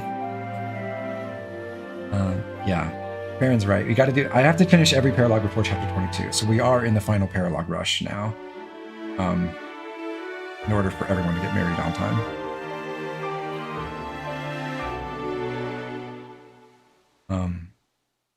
The annoying thing for like one of the causes of delays in production is I do have my planning run, which is based on average stats. It's also based on my observed enemy behaviors, which I tried to like work out fairly extensively, but every once in a while I discover there is some random thing that can change that I didn't know about. And for the most part, I've been able to like hew exactly to what I was doing with the average stats, even though in my real run, I'm not using the averages patch. But the more troublesome thing generally has been the random enemy movement cropping up where I didn't expect it. And that's what's happened with the next Prologue that I'm recording, where we're sitting down to record the next episode at like the beginning of December, or like the last week of November, and then ran into something that went wrong that I was totally not expecting, and now I have to like rebuild the strategy for the last several turns of the map, and I mostly just haven't had the time / motivation to focus on that. I started thinking about what I did on this stream instead. Sorry. You do all your editing yourself? Yes. Yeah, I have no support. This is a one-man show.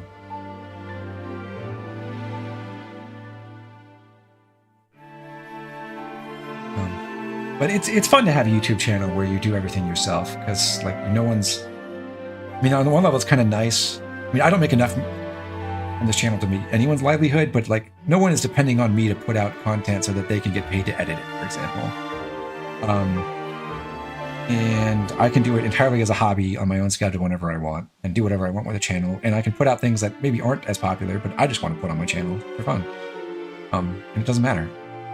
So it's a happier place to be than if I'd like really committed to, like back when my channel was really growing and been like, oh, I need to be a big time Fire Emblem content producer and get 10,000, 20,000, 30,000 subscribers. I mean, I'd love to have that, but it's not my focus. And the money I get from the channel is basically to pay for stuff I can use on the channel, like recording equipment and games and computer hardware and stuff.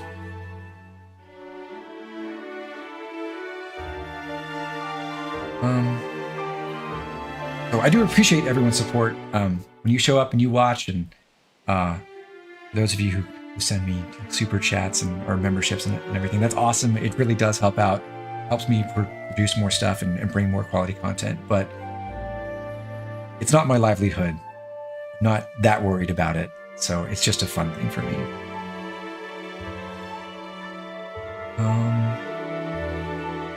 I think that's it. I do need to sign off pretty soon so I can get everything finished, throwing things in my bag before I go to the airport.